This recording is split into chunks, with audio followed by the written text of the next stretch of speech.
Welcome, everyone, to the Islanders Never Say Die podcast. I'm your host, TJ, and with me here, as always, is our NHL Handelson expert, the grumpy old man.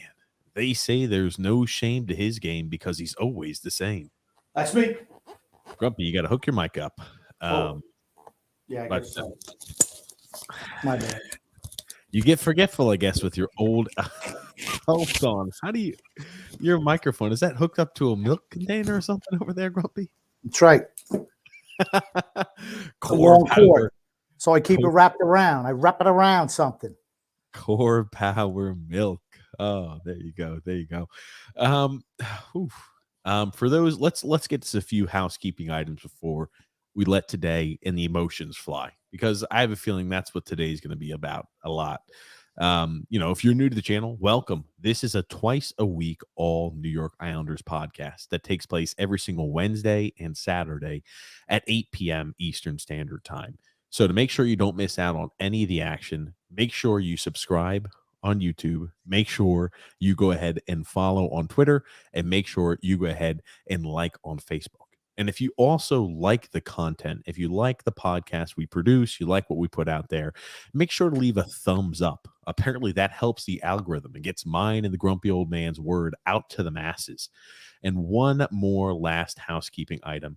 We also have a secondary podcast called TJ and the Grumpy Old Man. Now, that's an all sports podcast where we talk anything and everything sports. We talk NHL, NBA, NFL. We talk college athletics. We talk world football. We talk fan fights. We talk anything and everything sports. And for those of you who are adamant, and I'm talking about huge Islander fans, as now the offseason is upon us, hey, if you're looking for something a little different to listen to till next October, until the season starts up again, make sure you give it a check to make sure you give a check out there to TJ and the Grumpy Old Man. You could find that in the link in the description below or as a featured page here on our YouTube channel.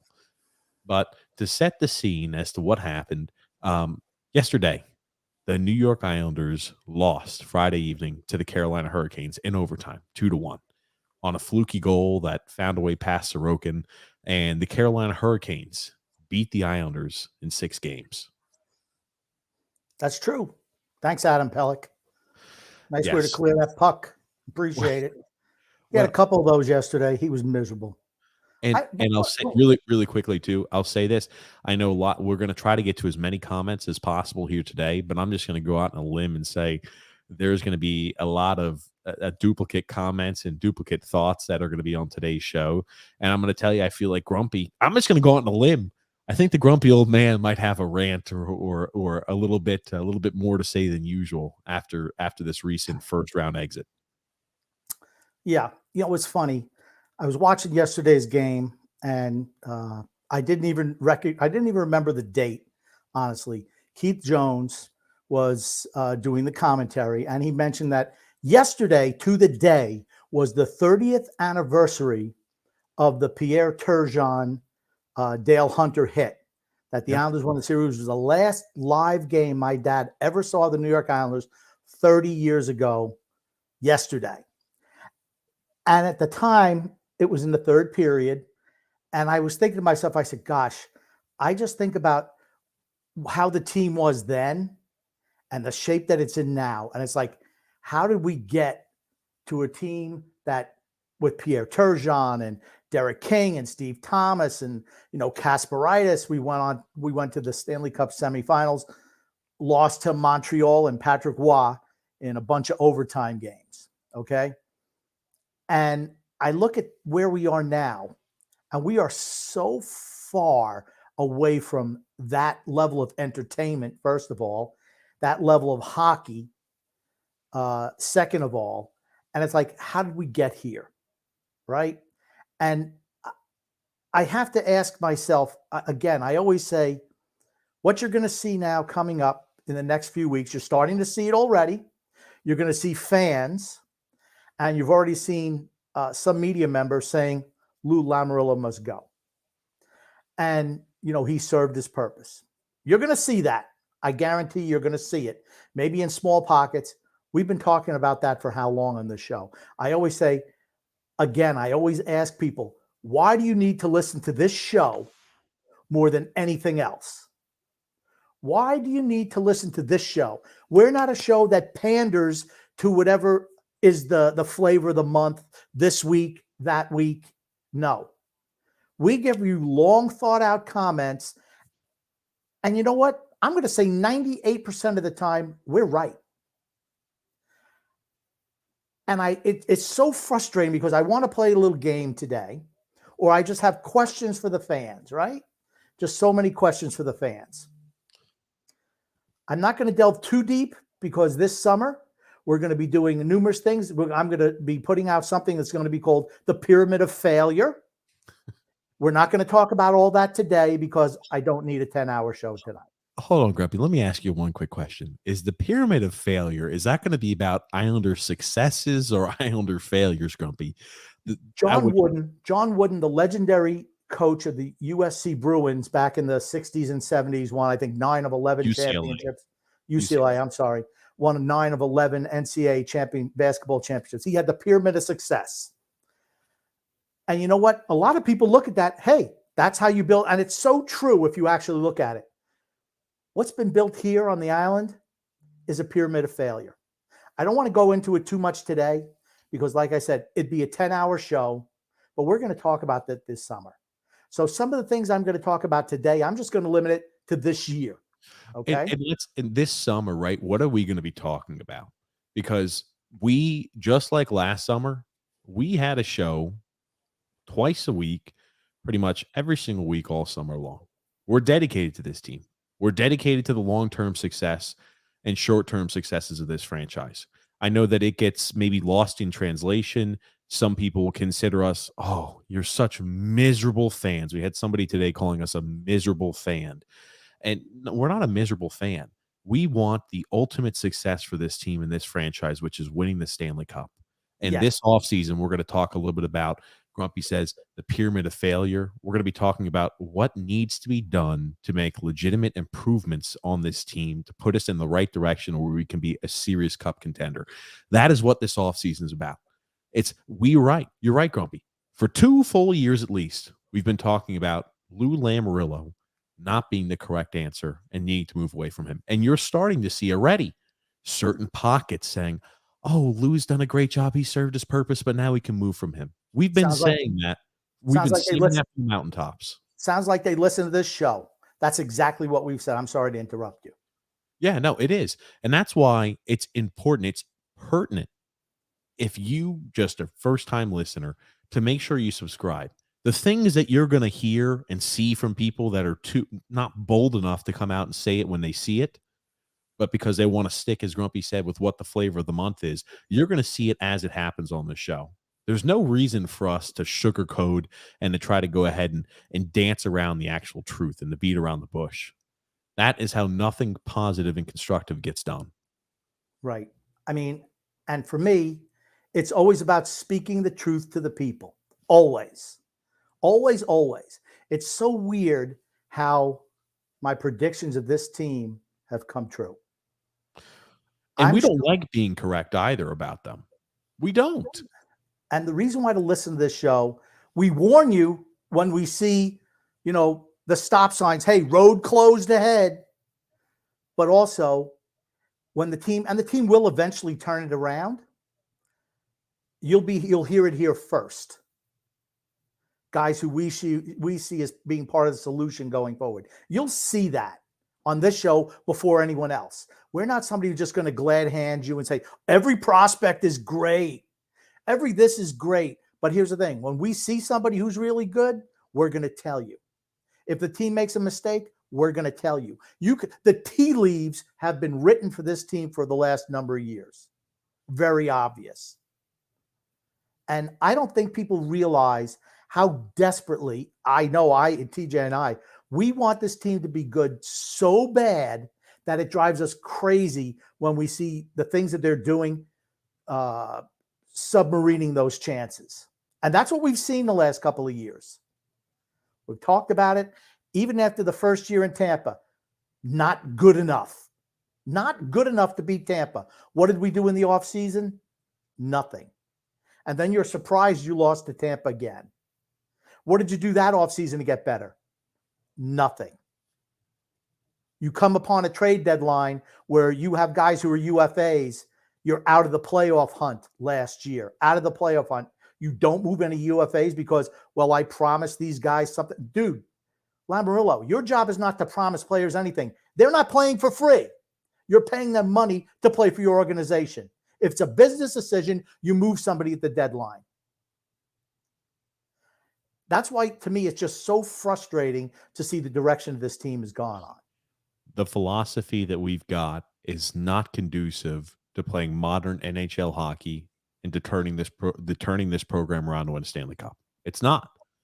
And Grumpy, you said today is going to be more of a question. It's going to be a thought-provoking podcast. There's going to be more questions that we're going to have. Now, these are topics that we have covered on the show before, but we're looking at it now with even some more revisionist history. More clarity. More clarity after what has transpired this year. Because, trust me, we're going to talk about it. This year was a complete failure. There are some fans who are saying it's not a failure because you made the playoff. Trust me, we'll address that too. But I want to get to this question portion, Grumpy. I want you to start asking the questions to myself, questions to the people, questions to the listeners of this show. If even you are taking anything away from the show, it's hopefully just to think maybe there's a different perspective that may be right. And maybe if I don't agree with it, maybe I could see how that is possibly correct. I'm sure there are people who listen to our show who believe everything that I say, but I'm sure there are people who listen to the show who think I'm full of crap. He doesn't know what he's talking about. I mean, I just want people to know, were you guilty of deluding yourself into thinking that this team was good enough to make a Stanley Cup run? And here's the thing. If you were, that's fine. That's fine. These questions are more for you than anyone else. I call it, was it worth it? Was it worth it? That's my biggest thing. Was it worth it?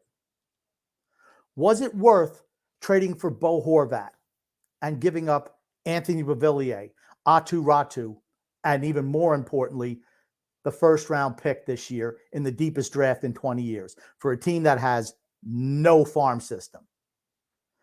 That was the biggest blunder of all. I'm on record saying I wanted Bo Horvat on this team. I did not want to trade for him, certainly not giving up the first-round pick. But I wanted him to go after him in free agency. Okay? But was that trade worth it? True.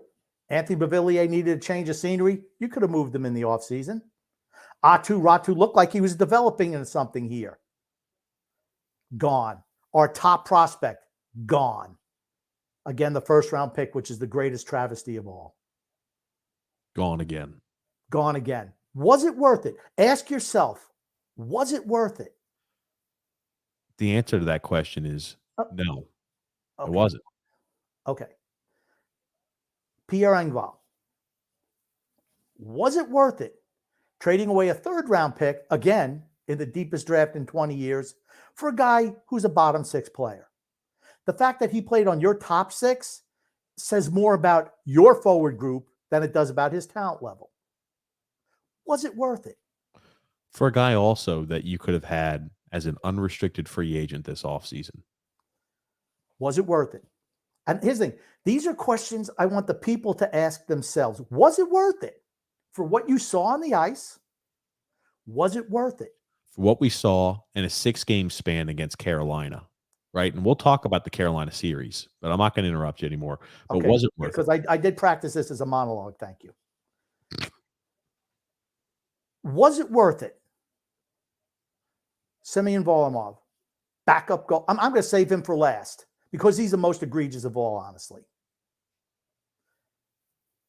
Zach Parise had a good year, 38 years old, 21 goals, 14 assists. Okay. Third line guy. Okay. UFA.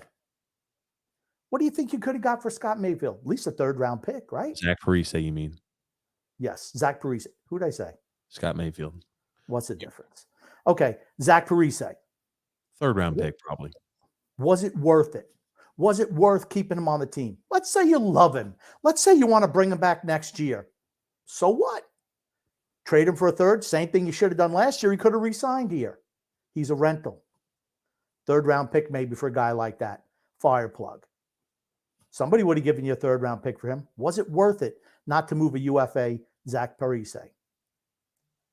Scott Mayfield, UFA, third pairing defenseman. Third pairing defenseman. Right-hand shot. The toughest position, right-hand defenseman, right? That's what everybody's looking for. Right shot defenseman, right-hand defenseman. Could have got you a first and maybe a second. Was it worth it not moving a UFA Scott Mayfield that you're going to lose in the offseason for nothing? Was it worth it? These are questions, again, that you, the fan, need to ask yourself after watching the Islanders perform in the Stanley Cup playoffs. And finally, the worst of all, Semyon Varlamov. Goaltender. He's had a good career here for us. He got us to a couple of Stanley Cup semifinals. Good player. Like him. Liked by his teammates. A bridge to get Sorokin here. 35 years old.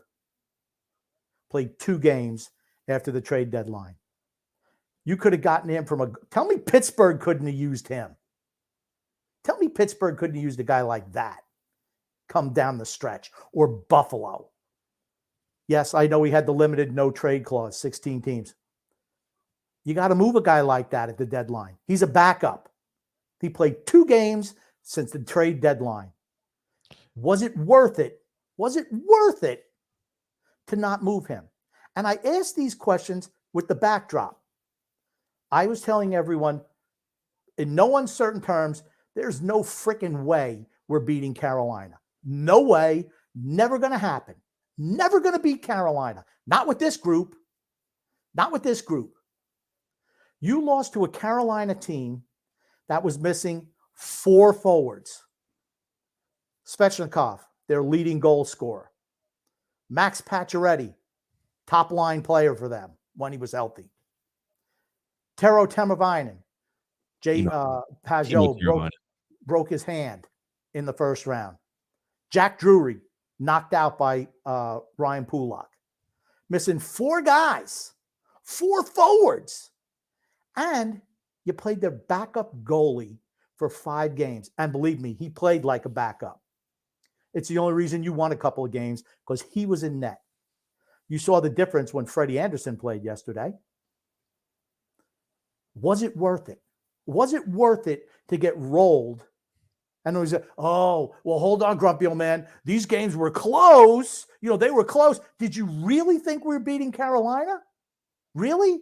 I told you we were not beating Carolina. We don't match up with Carolina. Carolina banged up beyond belief. If they were healthy, do you think we beat Carolina? You think we win 1 game against Carolina? The answer is no. The answer is absolutely not. We won 2 games. Good for us. You might think I'm bagging on the players. I'm absolutely not bagging on our players at all. Not at all. We are just not talented enough to beat the Carolina Hurricanes or the Jersey Devils or the New York Rangers or the Florida Panthers or the Tampa Bay Lightning or the Boston Bruins or the Toronto Maple Leafs or the Buffalo Sabres come next year. We are not talented enough to beat those teams. Where are we going from here? We're going to talk about that during the offseason. But those are questions that I asked. Was it worth it? I really want to know what people think on that. Because I asked these questions for a reason. I've had these questions since 2 months ago when I thought, we're going to make the playoffs.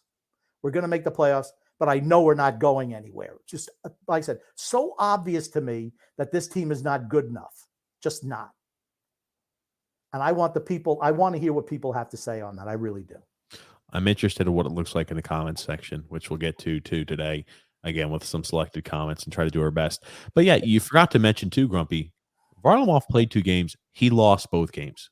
He lost both. He played 2 games since the NHL trade deadline. He lost both of those games. And you're in a spot too, when you're looking at these guys that we could have moved away from. We could have started the rebuild, restructuring, changing of philosophy this year during one of the deepest drafts we have seen in 2 decades. But instead, we went ahead and did anything we could to continue to mortgage away our future for we are going to run it back, guys. This team is good enough to win a Stanley Cup. You're right. This is a New York Islanders team who is playing without Oliver Wahlstrom, who they've been playing without for the majority of the year, just like you could say Max Pacioretty on the Hurricanes. But they also, Romanoff was playing on a torn up shoulder, but he determined to go out there. Right? He made his own decision to go out there and play. He didn't have to. We had other players, but he wanted to go out there and play. And we dodged a couple of bullets with our injuries because those was it worth it? Let's say Matt Barzal gets re-injured because he was obviously out there. I want to say 75%. Sure. 75%. Does he need surgery? Does he not need surgery? He was obviously not the same player skating wise. I saw him yesterday again. One of the only guys where I'm like, dude, this kid wants it. This kid, that's the type of guy you should be your captain. He's the type of guy you build around. Too many players on this team are just comfortable here. And it's not to run them down as players or as people or anything like that, but they're comfortable in their situation being here with the Islanders organization for a decade or more. They're happy. You look at Matt Barzal, he's got the fire in him. Bo Horvat has fire in him. Okay? Issue. Okay. Okay. Romanoff playing with a torn labrum in the shoulder. That shows me some guts. Yes, he still made the same mistakes that he's made all year last night. But I'll tell you what, that's a kid that I want to go to war with. He gets another year from me without a doubt. The problem with this team, and it's always been an issue, you talk about the comfortability, players who have been here for years, decades, sometimes a decade and a half, 15 plus years with the Islanders. They're happy and content in a comfort zone. Some of them just don't have the team doesn't have enough talent, right? There's no doubt about that. Anybody who still wants to die on that hill, you're just wrong and not accepting what you've seen as reality the last 2 seasons. That being said, this team lives inside their comfort zone. Sometimes you need players on your team that are going to be hard asses, who are going to be a little bit of a jerk that will push players outside of their comfort zone. We don't have any, and I mean any of those type of players who is going to push a guy who's dogging it and not working hard to do more than what he should to do and pull his equal weight and maybe to push him even further. We don't have a jerk on the team that's going to push players to be the best. We don't. That's not the reason we're not winning a cup, but that's another piece we don't have. You look at Matt Tkachuk for Florida. Sure. Here's the thing. He's a guy you don't want to play against, but you want him on your team. Brad Marchand, same thing. We need guys like that on our team. You look at, how do you expect Florida to come back and beat Boston? They're 1 game away from beating Boston. Talk about an upset in the first round, right? Sure. Boston up 3-1 in the series. This kid has single-handedly led them back with everything that he's done. That's how good he is. He's a difference maker. I remember in the offseason, I said, that's a move that's really going to benefit the Florida Panthers. Did it benefit them in the regular season? Nope. Absolutely did not. You're seeing the difference in the playoffs, though. He's a playoff performer, way more than Jonathan Huberdeau ever was. He brings an edge to the game. If Jonathan Huberdeau was on this team, they'd already be golfing. They would have lost to Boston already. This kid is almost single-handedly willed them to the 7th game in that series. We need guys like that. We don't need quiet leaders. I'm sick and tired of the quiet leaders. Had enough of those for a long, long time, haven't we? Let's get ourselves a firebrand in there. That's what we need. I want Matt Barzal as captain. I want him cracking the whip on some of these guys.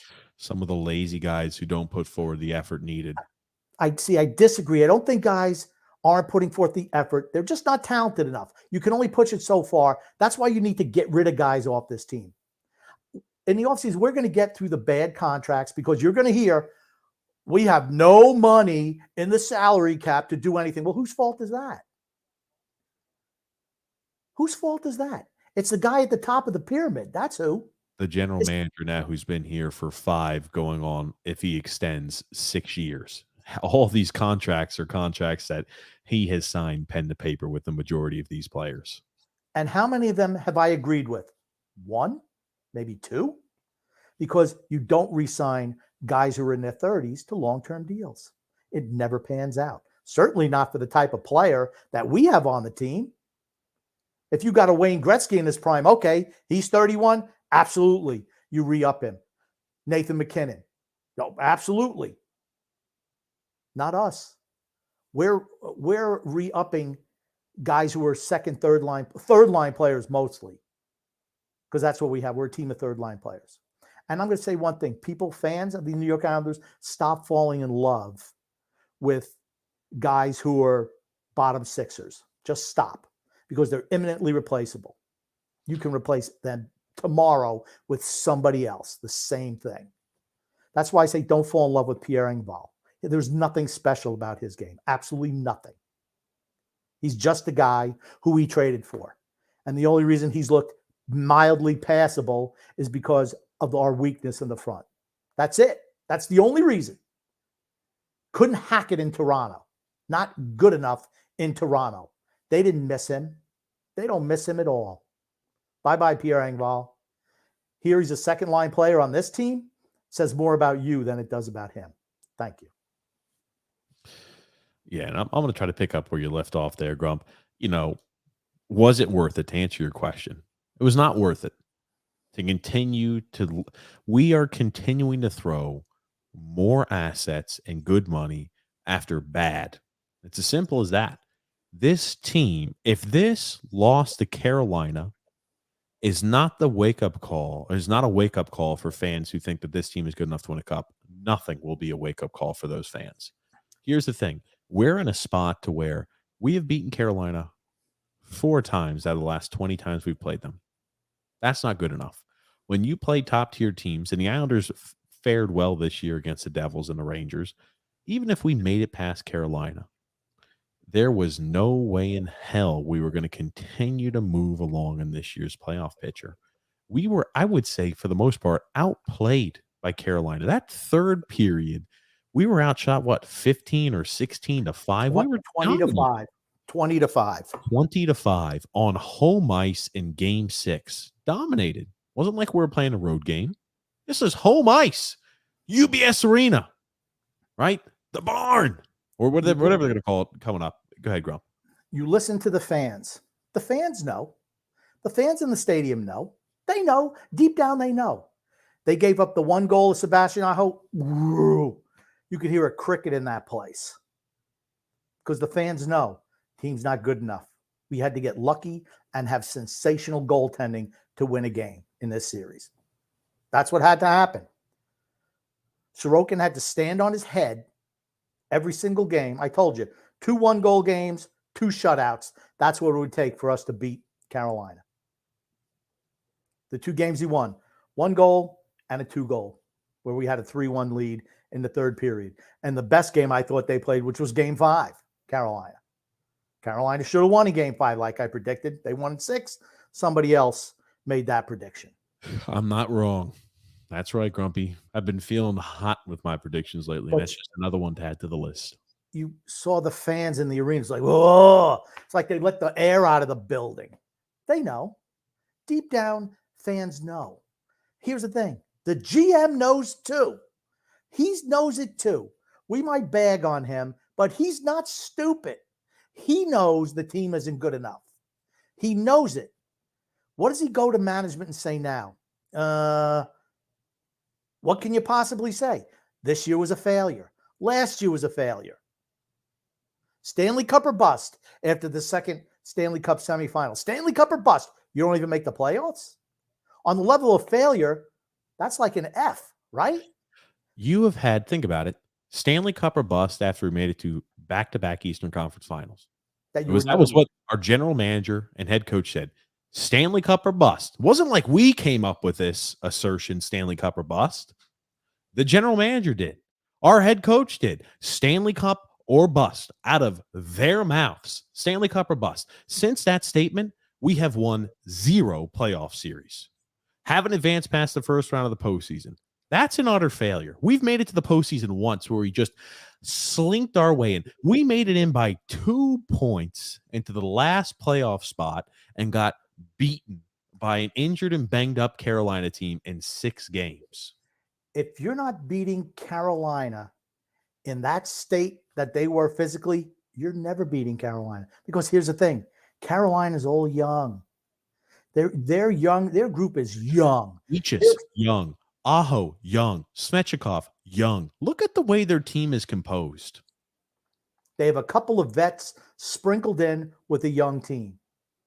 You don't see a forward group that's over 30 years old on average like ours is. You don't see it. They know what they're doing. Hockey's a young man's game, particularly the way it's played now. Maybe 30 years ago, you could have gotten away with this. Not now. It's a different game. It's the way the NHL wants it. I was happy with the draft choices we made last year. They looked like they were transitioning. But then you double down this regular season to what? To chase what? You were obviously not good enough. Like I said, to us anyway, you were not good enough to do anything in the playoffs. No way, no how. It was never freaking happening. Never happening. That's why I said, what's the difference if we play Boston or Carolina? We're going to get blown out by those teams. Don't tell me 4-2 wasn't a blowout. Because they could have beat, if they had one guy back, it would have been a sweep. They're just better than we are. It's not a crime that the guys lost to a better team because they are a better team. It's not like we quit. You hear fans say, oh, we quit. We didn't hustle. No. Our skill set, we can't skate with these teams. So it looks like we're not trying. Guess what? They can't physically do it because it's not their skill set. You got a couple of guys who can skate on the team. Then you got a bunch of plotters, a bunch of plow horses out there. That's just the way it is. Our defense group, with the exception of one guy, are 1990s defensemen. Guess what? Game's not played like that anymore.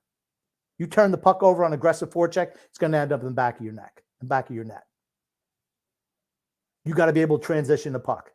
Our defensemen, with the exception of one guy who gets the lion's share of the blame back there, are just incapable of doing that. Not capable. They would have been great in the 1990s. This is the 2020s. It's a different time.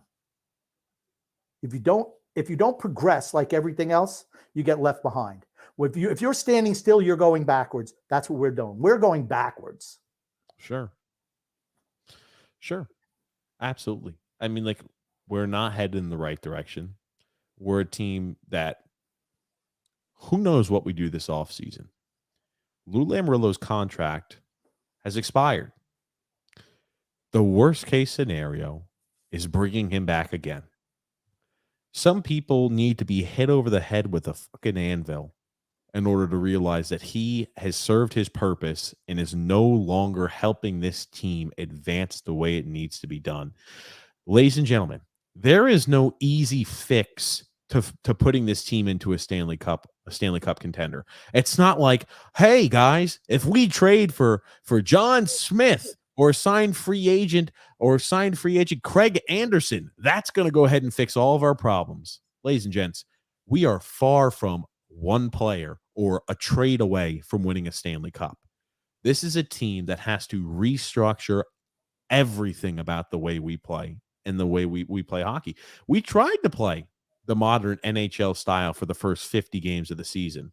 We were woeful. Our personnel cannot play that style.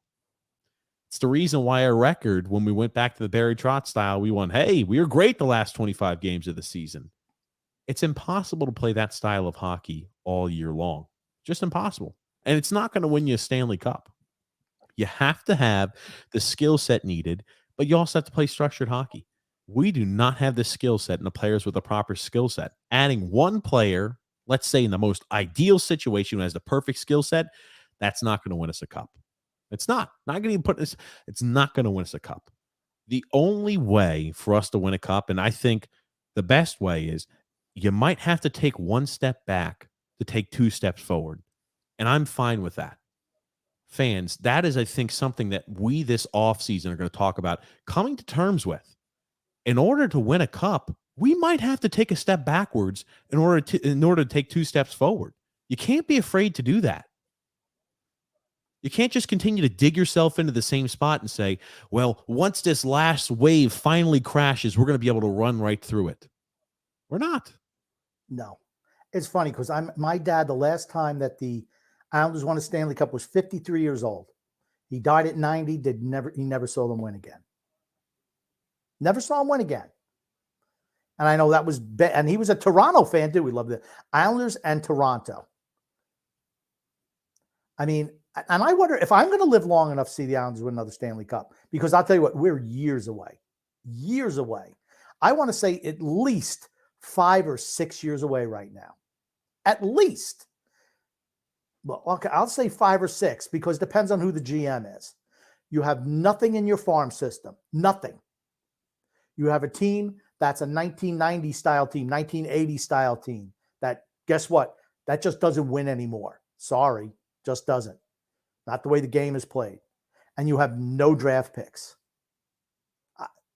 You can't continually throw good money after bad, as TJ said earlier. Can't do it. Having Lou Lamoriello here, he will continue to trade more picks and more assets, young players away for guys who are in the prime of their career or slightly past the prime of their career, continuing to double down on this team. And from his standpoint, why the hell would an 80, 81-year-old general manager want to start a rebuild? He'll be dead by the time period. He has a chance of being, I mean, he'll have a chance of being dead by the time a rebuild's completed. I mean, half of the rebuilds that you start, you have to do a rebuild during your rebuild. Look at the Detroit Red Wings. Look at all these teams as they do rebuilds. The Sabres had to do a rebuild during their rebuild. That's a possibility. And the fact that if you think if we sign Lou Lamoriello to an extension, that he's going to be a caretaker and he's going to be conserving our future and looking towards our future, you're crazy. Look at the trades he's made. Every single trade he's made is for the right now and the immediate success. If you sign him back as a general manager again this offseason, it is the worst thing we can do for this franchise right now. Worst thing possible. And here's the thing. Lou Lamoriello was the GM needed when Ledecky and Malkin came in. He was the GM that was needed. Absolutely. Sure. He brought credibility to the franchise. And this is the thing. This is not the first time you're hearing that on this show either. We've said this for years as well.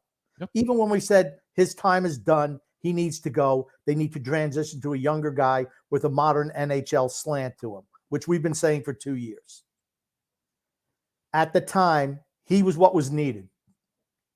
Barry Trotz was the coach that this team needed. Without a doubt. They brought credibility back to the franchise. Your time is up. Expiration date is up on you. Time to move on. What did I say we should have done last year and the year before? Bring in a young assistant. Let Lamoriello train him. Let him learn the ins and outs. The guy has tremendous contacts in his Rolodex. He knows what he's doing. People listen to him. They still look at him with reverence. That's a guy you want to learn under. I don't want Fredo coming in as general manager. Absolutely not. I don't want more of the same. They need a breath of fresh air in the front office. That's what they need. Could have brought somebody in with fresh ideas. Bring him in. Let him tutelage under, like I said, Lamoriello for a year, and then let him take over. That's the way it should be. Are they going to do that? Doubtful. Doubtful. That's the thing that's frustrating. Does ownership care enough? You know how you make ownership care? You don't spend your money there. You boo whenever you see him. Those are the type of things you do. You want positive change, you can spur it on. The last thing an ownership wants is empty buildings. And here's the thing. I think at this point, it's going to be unavoidable for them anyway. For them continuing to mortgage off the future for a chance, a slim sliver of, hey, two playoff games or 2 postseason games every year. That's not how you're going to go ahead and fill the stands long term when you're trying to cling on to something that you've never had. And it makes sense for some teams. It does not make sense for our team. Signing back Lou Lamoriello, as I'll state again, would be an absolute travesty. Absolute travesty. Agreed. I'm kind of in a spot where we don't like being right about this either. I don't. I wish the team proved me wrong. I wish they won a cup. I wish I was eating my fucking words all off season long, but we were all able to do it while we had a shit-eating grin on our face saying the Islanders won a Stanley Cup. Wouldn't that just be great to say it? The Islanders won a Stanley Cup. I want to be proven wrong. It's not going to happen. I said, how many years ago did I say this team, even when we were playing Tampa, I'm like, this team's not good enough to win a Stanley Cup. Just not good enough. Sure. Just not good enough. I've been saying it for years. Not good enough. We've had some fortunate breaks to even get to the Eastern Conference Finals 2 years in a row. Look, and we've talked about them on the show numerous times. Fact is, you got there. But the fact that the general manager didn't improve the team in the offseason where they desperately needed more offense. They knew it. You can't be in the bottom third of scoring every single year and expect to win Stanley Cups. Sorry. Like I said, it's not 1990. It's not the way the game is played anymore. It's not fun to watch either. Because that's what sports are, right? You like to see your sports team win. But why do you watch sports? You enjoy the competition, and it's entertaining. It's an entertainment thing. You watch sports because they're supposed to be entertaining. Why would you waste why would you waste 82 days every single year watching a product and watching 2.5, 3 hours long of a product you're not entertained by? It's not like you're learning something brand new that's a skill that is going to benefit you from watching Islander games. You watch them because they're entertainment. We And the don't only play entertaining hockey, and we're not winning. And the only way that you are entertained is if the Islanders win. Because it's not, oh man, look at the skill out there. That, unless it's Matt Barzal, do you ever say that about the Islanders? No. I looked at a goal that Pasternak scored yesterday. Holy crap. I was like, man, wouldn't you love to have somebody like that on our team? And here's the problem. You're seeing real general managers who are in tune with how to manage a team nowadays. They don't let guys become UFAs. They re-sign them younger and younger and give them max extensions so they get them through the prime of their career. And then if they tail off, they let them go. Or they trade them in the last year of their deal. Not us. Not Lou Lamoriello. He lets everybody get to the last year and is like, okay, well, now I'll negotiate. You wind up overpaying that way. Talked about that for years. You look at Pulock and Pellick. Those deals are looking like overpays more every single day. You look Anders Lee. You look at what he's done too, right? We talk about, you'd mentioned he's done a lot of good, which we've talked about. He brought respectability back to, we've talked about this a lot of times, but he's brought respectability back to the Islanders. He changed the perception of the Islanders from a laughing stock to a legitimate NHL organization. And for that, we will eternally be grateful to Lou Lamoriello for. He brought Barry Trotz here. He brought Ilya Sorokin here. He is the sole reason why those pieces were here. There's nobody else we can thank but Lou Lamoriello at that point. But you see, when Lou Lamoriello trades away valuable assets, he gets pennies on the dollar.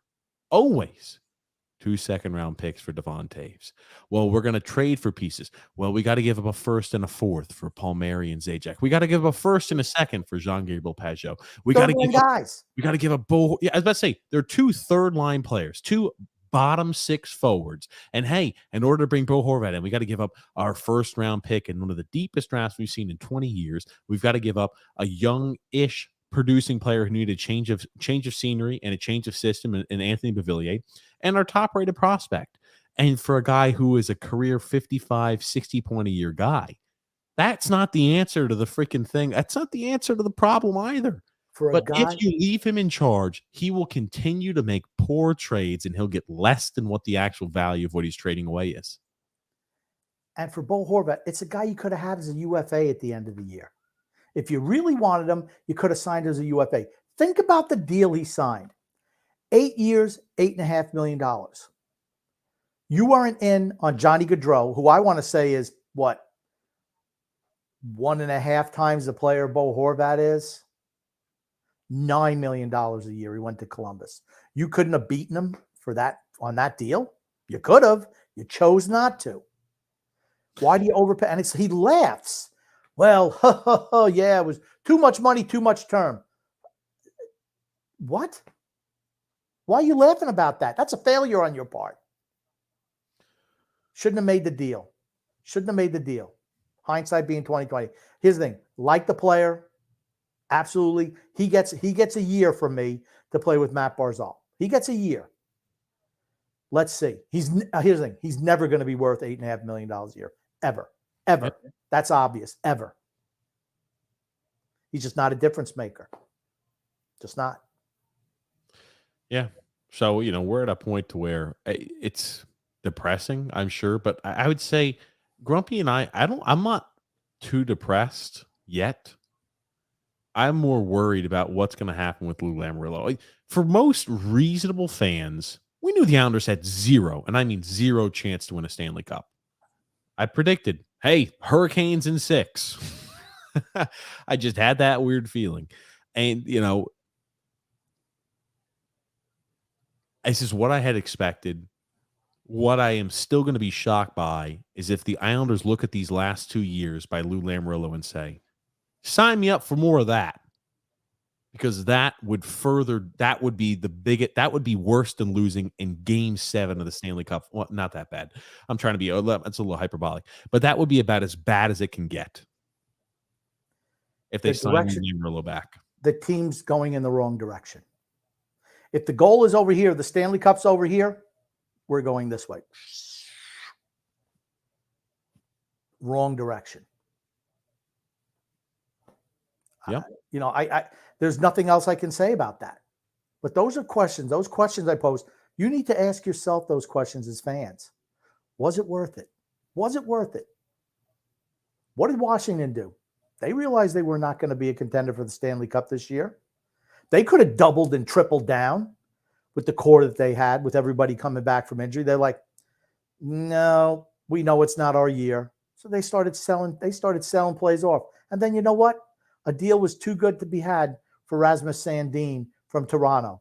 So guess what? They also rebuilt a little bit with a younger defenseman. They transitioned to a younger guy after they moved Orlov, Hathaway, and countless other players for draft picks because they knew this is a time to rebuild the team. How did it turn out for Washington? They didn't make the playoffs. Big deal. What did it matter if they made the playoffs and got beat in the first round? The biggest indictment against the Islanders is you lost to Carolina, who was decimated with injuries and a backup goalie, and you lost to them. You didn't deserve to win the series. I don't want to hear anybody, we deserve to win. No. Didn't deserve to win the series. Absolutely not. Best team won without 3 of their starting forwards. I don't know if the Drury kid was a starter all the time or not. So I'm going to say he's not. But the other guys absolutely were. 3 of their top 6. And a backup goalie who played like a backup goalie. You weren't even good enough to beat that team. What makes you think you're good enough in the future with an aging core, if you will? People are trying to pass the blame around. And now this is something that I'm sure we're going to talk about too this offseason, but people are trying to pass who's to blame, because it's easy to point the blame at player A, player B. That's our problem. But we failed to blame the general manager who's constructed this team, which is wherein lies the true problem. When we talked last year, when Lamoriello fired Trotz, what was the first thing we said? That show, we said, from here on, every failure of this team is on Lou Lamoriello's head. Every single failure. Because he's the guy who puts the players on the ice. We didn't know if Trotz was saying, hey, I want this guy, I want this guy, I want to keep this guy, I want to keep this guy. Trotz is gone. This is all on Lamoriello now. Yep. The Devon Toews situation, right? That was the worst of all. Started the trend. You saw the trend developing really early, getting rid of a young defenseman, modern NHL defenseman, to keep Nicoletti. You got 2 second-round picks. Who cares? Who cares? You wound up moving Letty a year later because of salary cap. And why didn't you move him that year? Toews signed a deal with Colorado that paid him less than you were paying Letty. He's still on that deal. Talk about a failure as a general manager. That's how you should be transitioning away from the veterans and incorporating the young guys. If we had kept our draft picks instead of having J.G. Pajot, third-line center, Kyle Palmieri, third-line winger. If you kept those draft picks, this team could already be, okay, yeah, we haven't won, like you were never winning anyway with that group. We didn't win, but you want to know what? We have some guys in the pipeline. They're getting ready to come up. So when everybody is on expiring contracts a year or two, you just wave them goodbye. See you later. We got these young guys to fill in. That's what the good teams do. Yeah, and I want to go back to the blame too that they're putting on, right? And I agree with you on that. The blame they're trying to say, Noah Dobson. He's a guy that people are pointing Ridiculous. fingers at. We need to trade him. He looks just like Anthony Beauvillier. He's starting to head in the wrong direction. Noah Dobson has really taken a step backwards. We need to get away from him. He's miserable on the power play. He's a guy that happens to be a scapegoat. You've seen this series. There's certain sects of the Islander fan base who are saying, Sorokin, oh man, for how great he is, he didn't play anywhere near as great as he should have played in the postseason. Let's blame Sorokin. Let's pass all the blame around to some of these players, but not the guy who assembles the team at all. Why can we not keep the same energy with our general manager who has assembled this team? He's been here for 5+ years. Where does the blame lie on the general manager? Look who he's brought in. 5 years, look who's brought in. And here's the thing, I disagree with you. I think any general manager worth his salt would have got Sorokin in here. Snow couldn't get it done, but any good GM could have got him in here. Anyone. If you didn't pick a guy off the ice to be your GM like Charles Wang did, we could have had a good GM. I mean, he gets credit because he did sign him. Great. And he signed Trotz. Great. Is there another great move that he made? Really? I can't think of one. He's come out of a losing end of every single trade he's ever made. Yeah, let's move back to the blame because I wanted you to address that, Grumpy. That's why I brought it up. So people blaming certain players, Sorokin, Dobson happens to be some. People blaming Matt Barzal. People blaming all these players, cast and crew. I want to get your opinion on that, Grumpy. Okay, I'll take them one at a time. Who turned the puck over that cost him the game yesterday? Your hero, Adam Pelech, who was miserable in the playoffs. Just miserable. You know, Ryan Pulak's played great. Let me tell you something. He turned the puck over numerous times, bailed out by Sorokin, giving up power play goals. Him and Pelech on the back end. You know what? It was so bad, those two in this series, that they had to put Dobson out there to save Pelech. It wasn't Dobson who turned the puck over. It was Pelech. And here's the thing. It wasn't the only time that he had a flub off his stick on the pass yesterday. It was 3 of them that I counted, which all led to scoring chances, including the last one. And let's be honest, that's a fluky goal. That's a lucky goal right there. You can't, Sorokin just lined up as every single goaltender is. It's funny, I watch because you look at how this is just the way the butterfly style is. And somehow it sneaks past his first pad and hits the inside skate of his other pad to go in the net. That's just luck. Just luck. Stastny couldn't hit that shot again if he tried. Just a lucky goal. That said, Carolina deserved to win the game and the series, and they did. Best teams usually win 7-game series. They just do. I've had some fans who are out there saying, let's trade Sorokin. Let's trade Dobson. Let's trade this. Let's trade that. We need to trade the young guys. We need to trade the most valuable pieces of this franchise and this team. That's what we need to do. You want to trade the most valuable, most valuable pieces on this team? You really want to move them? Who can get you value? Adam Pelech, Ryan Pulak, Brock Nelson, JG Pajot. Those are your most valuable pieces. There's no way on God's green earth, if you're a team that's going into a rebuild, you're moving 20-year-old defensemen, 23-year-old defensemen. You're going to move guys who are closing in on their 30s, and who still have value. I was on record saying they should have moved Nelson at the deadline. Why? He's not going to be here when the team is good enough to win anymore. Won't be here. They should still trade him. They should still trade him this offseason, right? But and we'll talk about what they should do this offseason. And I can tell you, we might get a whole new – if we get a new general manager, I think depending on what they try to do and what type of moves they make and what direction they want to put the team in, I think it could really set the team up for success.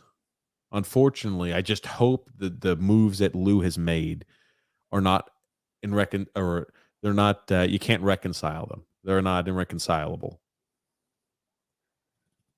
Yeah, but the whole thing is that the team needs to get younger. The team needs to get younger.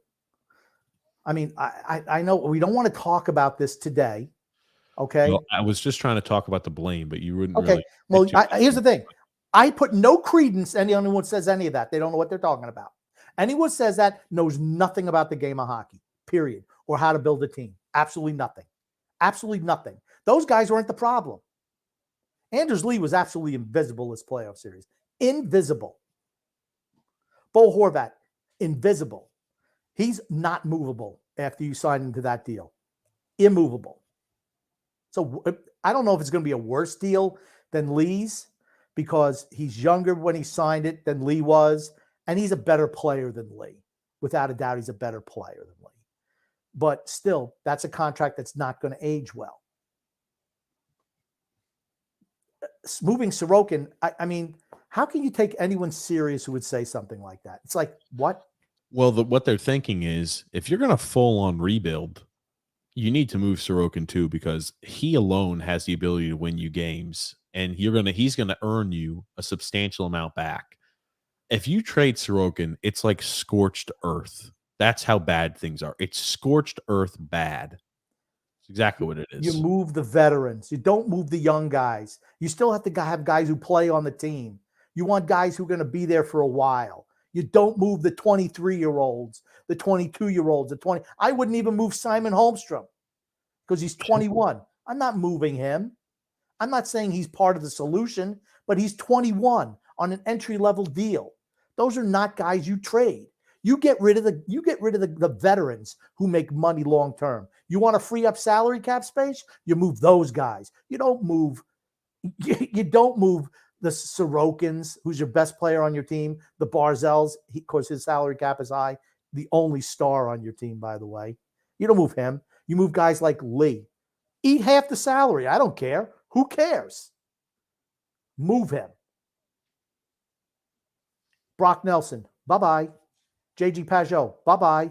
Palmieri, your contract's up. See you later. Zach Parise, thanks for your service. Goodbye. You're 39. We'll find some young plugger to put in that spot. Pierre Engvall, bye-bye. You want to stay here? 2-year deal, $2.5 million per. That's max for you. You don't like it? Test the market. Test the market. Don't overpay for these guys. Matt Martin, bye-bye. Cal Clutterbuck, see you later. Casey Zizekas, let's move you. Eric Howler plays for the Devils, right? 2-year contract, $2.125 million a year. I thought Casey played really well. I thought the fourth line played pretty well in this series.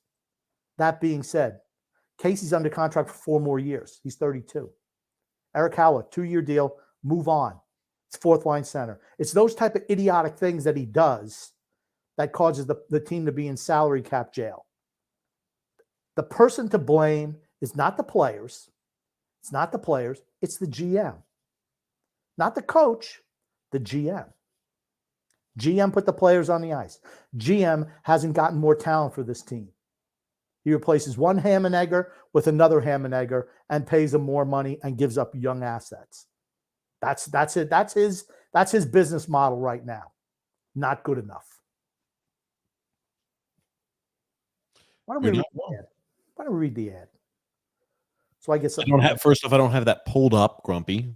I'll read the ad when I'm ready to. But I'll say this too. I wanted to comment on it. What the hell's going on over there? I'm curious as to how public opinion will be this offseason.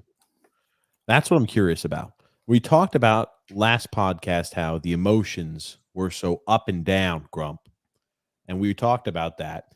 But, I wonder if the reaction we're seeing and the people saying, yes, Lou no longer has value here, are those going to start to subside as people become, well, it happened a week ago. It happened 2 weeks ago. Well, what we've seen, we made it to 3 playoffs or 4 playoffs in 5 years of Lou Lamoriello. That's great.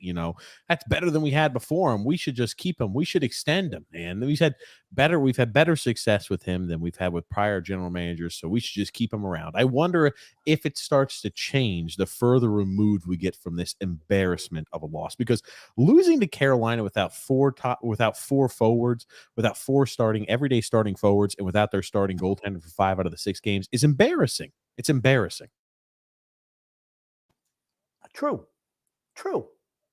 I'm wondering if they're going to start to change, as people start I'm going to tell you, get soft-sold. I'm going to tell you what most fans think. I'm going to tell you what they think. Okay, we made it to 2 Eastern Conference Finals. Last year, with the bullshit excuses that management put out there. We don't make excuses here. I know we played 13 games to start the season on the road, and, we had COVID like every other team, by the way, but we don't make excuses. How many times did you see that? And then you see the plebeians in the cartel media just whatever Lamoriello said. Oh, they're not making excuses, but certainly that's an excuse. That's why they didn't go. And then they see last year, all right, we didn't make it. Last year's a one-off. We're going to be right back to being contenders for Stanley Cup. I hate to tell you, folks, we were never contenders for Stanley Cup because we were never beating Tampa. Never freaking ever. Not happening. Never a contender for Stanley Cup. And they think, okay, this year we're going to be back. Then they see this year. Gosh, really weren't that good. Lost to a team that really, with that many injuries, if we can't beat them now, we're never beating them. Here's the thing, folks. I told you we weren't beating Carolina. Carolina's too good. Their system is death to you. So is Buffalo. So is Florida. So is Tampa. So is Toronto. Those are teams you're never beating. If you can't even get out of your division, so is Jersey. So is the Rangers. If you can't beat a team in your own division, you're never going to win a Stanley Cup. Never. This team has never won a division title, never won a conference champion, never won a Stanley Cup. I say it 100 times. This group's never won anything. Why are you married to this old core? They've never won anything. Hey, cut the ties. Let's move on. That's the way I feel. Yeah, I forgot the question I even posed or what I was talking about, because you bring it back to the points you want to bring it on and we get lost and you just keep going. But, it's a grumpy day. That's fine. We knew you're going to be a little fired up and worked up today. That's what the people want to hear. They want to hear the grumpy old man. I'm shocked you're not more angry, Grumpy. You seem docile. I'm shocked you were not. I thought you were going to have a lot more emotion, passion, or anger today. And I'm not sure why. I was writing stuff down all day.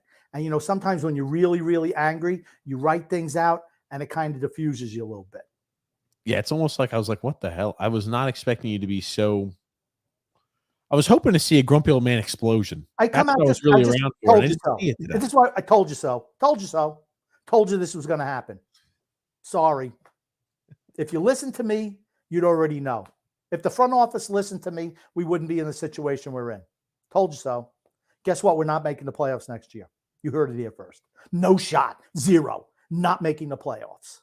Guaranteed not making the playoffs next year. Guaranteed. I tell you, it's the amount of fans who it is fun. It's kind of fun to look at people who are just unbelievable optimists. And also, people who are optimistic. You started cutting in on me when I was getting in full rant. You started chirping in. When I told you I had a monologue going, and then you start chirping in. Trust me, you diffused my energy. Good Trust job. me, no, I didn't. You were just docile today, Grumpy. I don't know what it is. Grumpy. You were just docile today. You were I was getting pumped up to hear the grumpy old man explode. And I said, you don't say anything. I got a monologue prepared, and you just keep on jumping in as I'm talking about it. Grumpy, don't blame me. Don't blame me for your lack of emotion today. Don't blame me for how calm and controlled you are as you're watching the game. Please don't, Grumpy. Come on. But let's read some ads here. Today, our podcast is sponsored by DraftKings. Light the lamp during the hockey playoffs with DraftKings Sportsbook. Right now, new customers can make a $5 bet and score $150 in bonus bets instantly. So, hey, you could go ahead and say both the Rangers and Devils, as well as the Tampa and Toronto game. They're both tied at 1-1. You can go ahead and throw a quick bet down on, well, it's a pregame, so never mind. But hey, you can bet on tomorrow's games, and you can bet on if Tampa and Toronto goes game 7, you could say I'm putting my money down to Toronto to find a way to choke away another game 7 once again. But download the DraftKings Sportsbook app now and use the promo code THPN. New customers can make a $5 a hockey playoff bet and score $150 in bonus bets instantly. Again, that's promo code THPN only at DraftKings Sportsbook. If you have a gambling problem, call 1-800-GAMBLER. You can also go ahead and see additional details and look at, eligibility restrictions apply. You can look at additional details in the show notes below if you have a gambling issue or a gambling problem. And today, Grumpy, we've also got there an ad we've got an ad from Raycon, Grumpy. Raycon.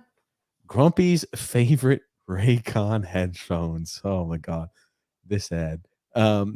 Let's face it, with coffee starting at $5, yes, even without any customization, that's so. Hey, no coffee or like syrup or sugar or any of that bullshit people put in their coffees, and our bank accounts somehow always depleting. We are officially entering a dupe session. Most products do the same thing, but are priced differently solely based on the brand names. So, a good duplicate or dupe is crucial for getting the highest quality at the best price. Only dupe you definitely shouldn't sleep on is the Raycon wireless headphones. Raycon is a premium audio brand and at a perfect price point. So you can listen to what you want when you want without breaking the bank, Grumpy.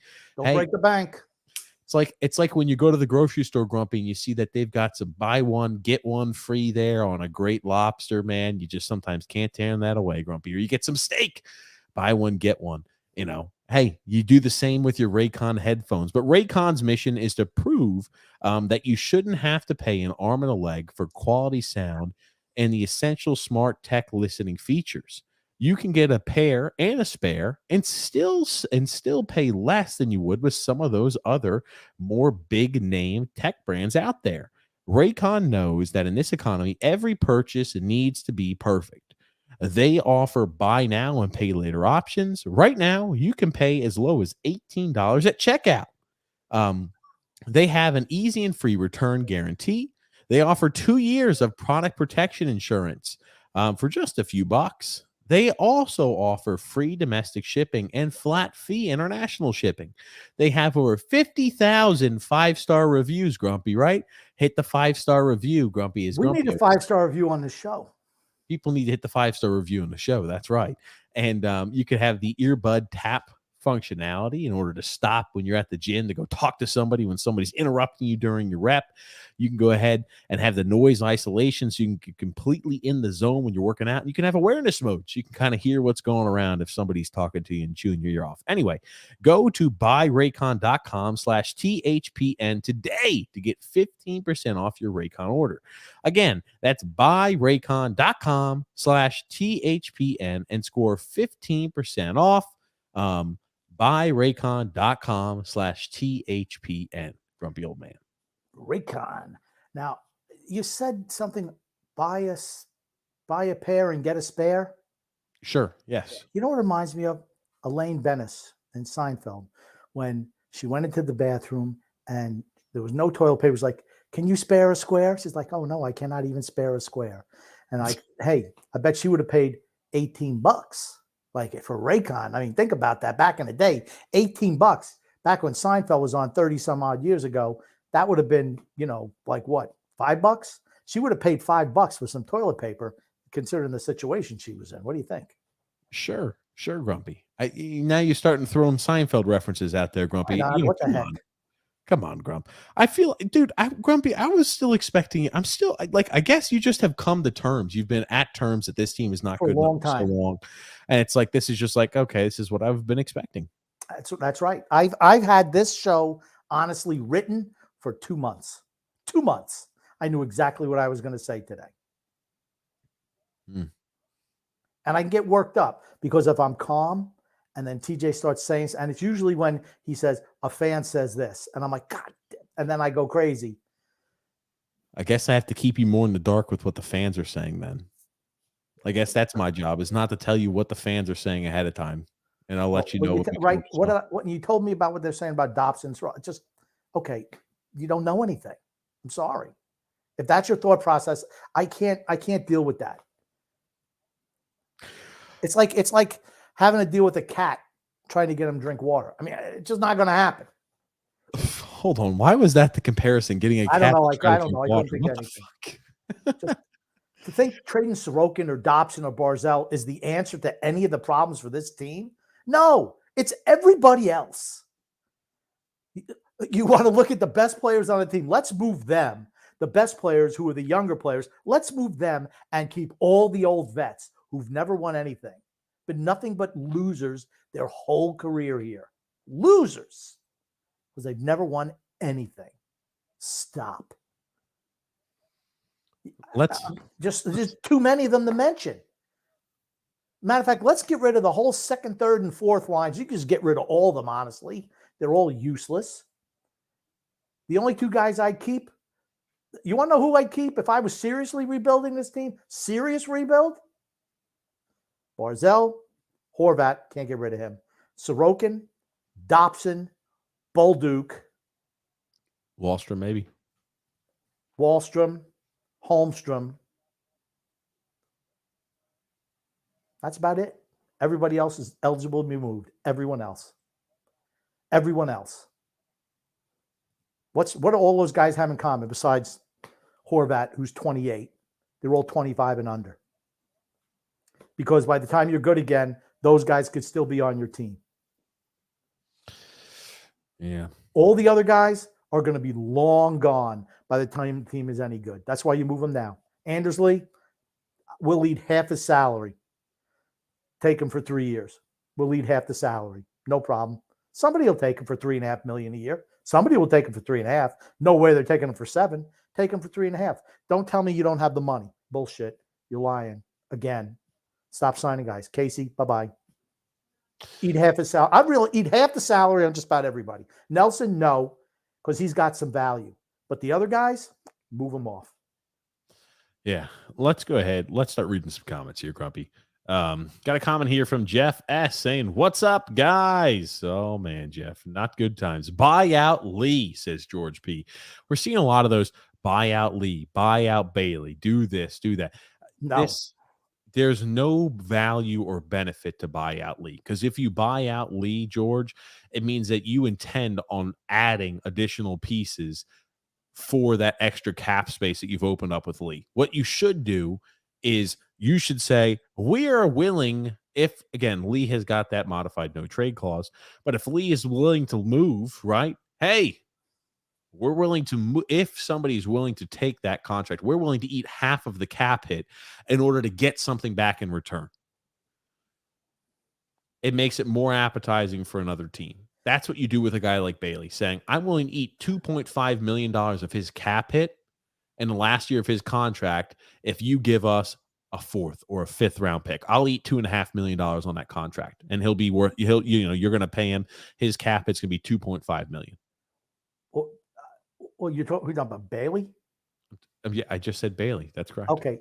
Who I'm cares just saying about for Bailey? any of those, I'm saying when you're starting to move players, the only thing you should be doing is trading away assets to acquire future. If you're listening, Grumpy, if we're listening, Okay, here, I thought you said Lee. I was talking about Lee, and then we talked about Bailey. But if we're listening here, if you were to trade away these players, Lees, Baileys, that are coming up towards expiring deals, if you're paying them too much every single year where they're not appetizing other teams, trade them at the deadline, trade them during the damn preseason. I don't care. Retain half of their cap. You can retain cap on 3 different players on your team, right? You can never retain more than 3 at any one time frame.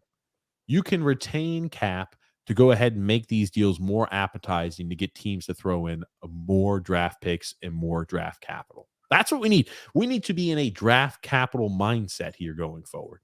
Not let's buy out Anders Lee and free up a few $1 million in cap space so then we could sign somebody else to go ahead and put more money into a team that is a failing, sinking ship. Okay. For me, screw Bailey, Send him down to the minors next year. I don't care. $5 million cap hit, whatever it is. It's one more year for Bailey. He's done. Anders Lee, absolutely. Trade him. He's got 4 more years left on that hideous contract. Move him. Eat half the salary, 3.5 per for 4 years. You can live with that. The salary cap's going to be going up, what, $7-8 million in the next 3 years. It's not going to hurt you at all. You get him off your books. That's number one. Move Brock Nelson. He has value. Should have moved him at the deadline. You could still get a first and maybe a second for Nelson. I don't know if it's this year. Probably not this year. Maybe next year. You're going to have to bite the bullet. You missed the boat on it to get a more talented draft class. That's a guy you move. You don't have to eat salary with him. JG Pajot. See you later. You can bring a boatload of Hudson Fashings. They don't make anything. Simon Holmstrom, you're going to be playing for better or worse. You're going to be playing next year every single game. I'm taking calls on the defensemen too. Pulak, Pellick, 2 1s. You can have those guys. They're signed long term. Why not? They're not going to be here by the time the Islanders are good again. Here's the thing. You keep saying guys like that. Now, guys like this, and I've got to look up their contracts. I'm pretty sure they're okay. Lou Lamoriello, remember, hands out full no trade clauses, no move clauses like they're candy. Just what he does. So, moving players is near impossible. Yeah, they have a full no trade clause. Like Ryan Pulak has a full no trade clause for the next 4 years. He's not going anywhere. And the last 3 years of his contract, he's got a modified no move. Right, like he has no trade, but he doesn't have no move, right? No, he's got the first 4 years. He's got a full no trade clause, and it goes so to a modified no trade clause. But you can only trade him with his okay. Correct.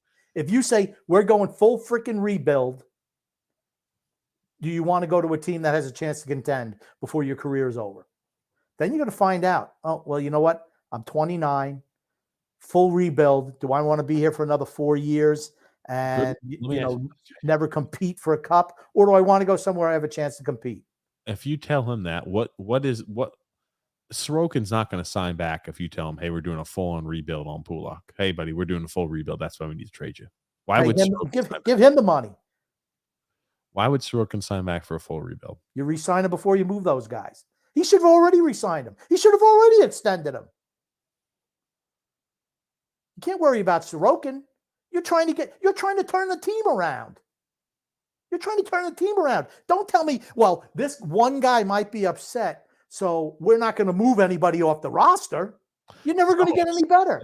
Saying dumb shit like, hey, we're going to rebuild. That's why you should go ahead and waive your no trade clause. Okay, that's right. Why would Sorokin sign up long term if you were to say that, though? That just never makes sense. The team is already in a rebuild. The team is already in a rebuild. What are you talking about? You got bounced out of the first round of the playoffs against a team that was decimated with injury, and you don't think we're in a rebuild? So you're going to roll a fantastic. Okay, here's the thing. If Lou Lamoriello is brought back, that is exactly what they're going to do. Well, maybe this is what Sorokin's is looking at. Man, our team sucks. I got to bail us out, and we don't do anything to get better. I'd rather play on a team that's freaking rebuilding that I know, okay, we're moving forward. Here's the thing. None of this is happening with Lamoriello as general manager. That's the first thing he's got to go.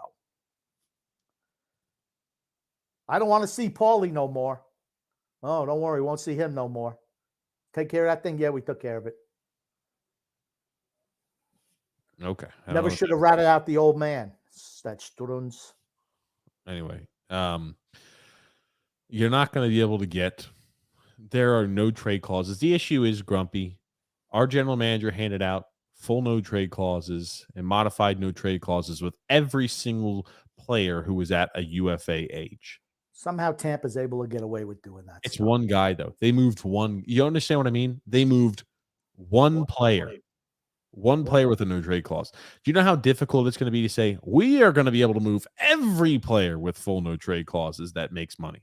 It's not that simple. You know what? You go to Anders Lee. First thing for Anders Lee, dude, we're taking the C off you. Sure. You're no longer captain. If you have a problem with it, here's the thing. Dude, we're going another direction with the roster. We're going another direction. You're going to, here's the thing, you're going to be marginalized on this team. We can move you. We can move you if you want. If you're happy with a lesser role on this team, we're happy to keep you. But you're losing the C. You're going to be playing nothing but third and fourth line minutes because that's where your skill set is now. And then see what the player says. If he's just happy, just playing out his contract, you let him play out his contract. No problem. Any injury, he goes on long-term injury and he never comes off, ever. You better never get hurt because you're never coming off a long-term injury. You got to play hardball. If you can't force guys out who aren't performing anymore, you make it, don't get hurt. You get freaking hurt, we put you on, and you're going to miss 2 weeks. You're never going to make it back up to the NHL. You're just being ridiculous. You're just being no, I'm ridiculous. not. That's what they did with Andrew Ladd. How long did they leave him down there? How long did they leave him on long-term injury? They didn't have him on long-term injury. They absolutely had him on long-term injury. They absolutely did. For a year and a half, he said he was ready to play. They left him down there forever because he wasn't part of their plans. Do that with everybody. Lamarillo's done that before. Absolutely, he's done that before. Stefan Robidas absolutely has. Long-term injury, their asses. Josh Bailey. You know what, Josh? We think you're better in the minors mentoring some of these young guys. You're gonna ride the bus next year. Maybe he quits. Maybe he quits. Maybe he's happy. It's the last year of his contract. You can absolutely do that. Maybe he's too busy wanting to be liked all the time. Guess what? Maybe you should like the fan base. You think Lamarillo's problem is wanting to be liked? Come on, please. He needs his word. His word. Well, here's the thing. As soon as the guy doesn't perform, your word don't mean shit. Guess what? You're not performing. We can get something for you. We're moving you. Just because you sign a contract doesn't mean that you're there for life. I'm sorry. It's not the way it works. The problem is our general manager is giving those provisions that allows a guy to stay as entrenched as he wants with the team. Until it becomes a modified no trade clause, these guys can be as entrenched as they want. Good. That's just a simple truth. Good. You'll ride the bus in the minors. You're going to ride the bus in the minors. I'd rather have a minor league team up here than you guys. You're hurting our development. Our team isn't good enough. Until you jettison the old dead wood, nothing will change.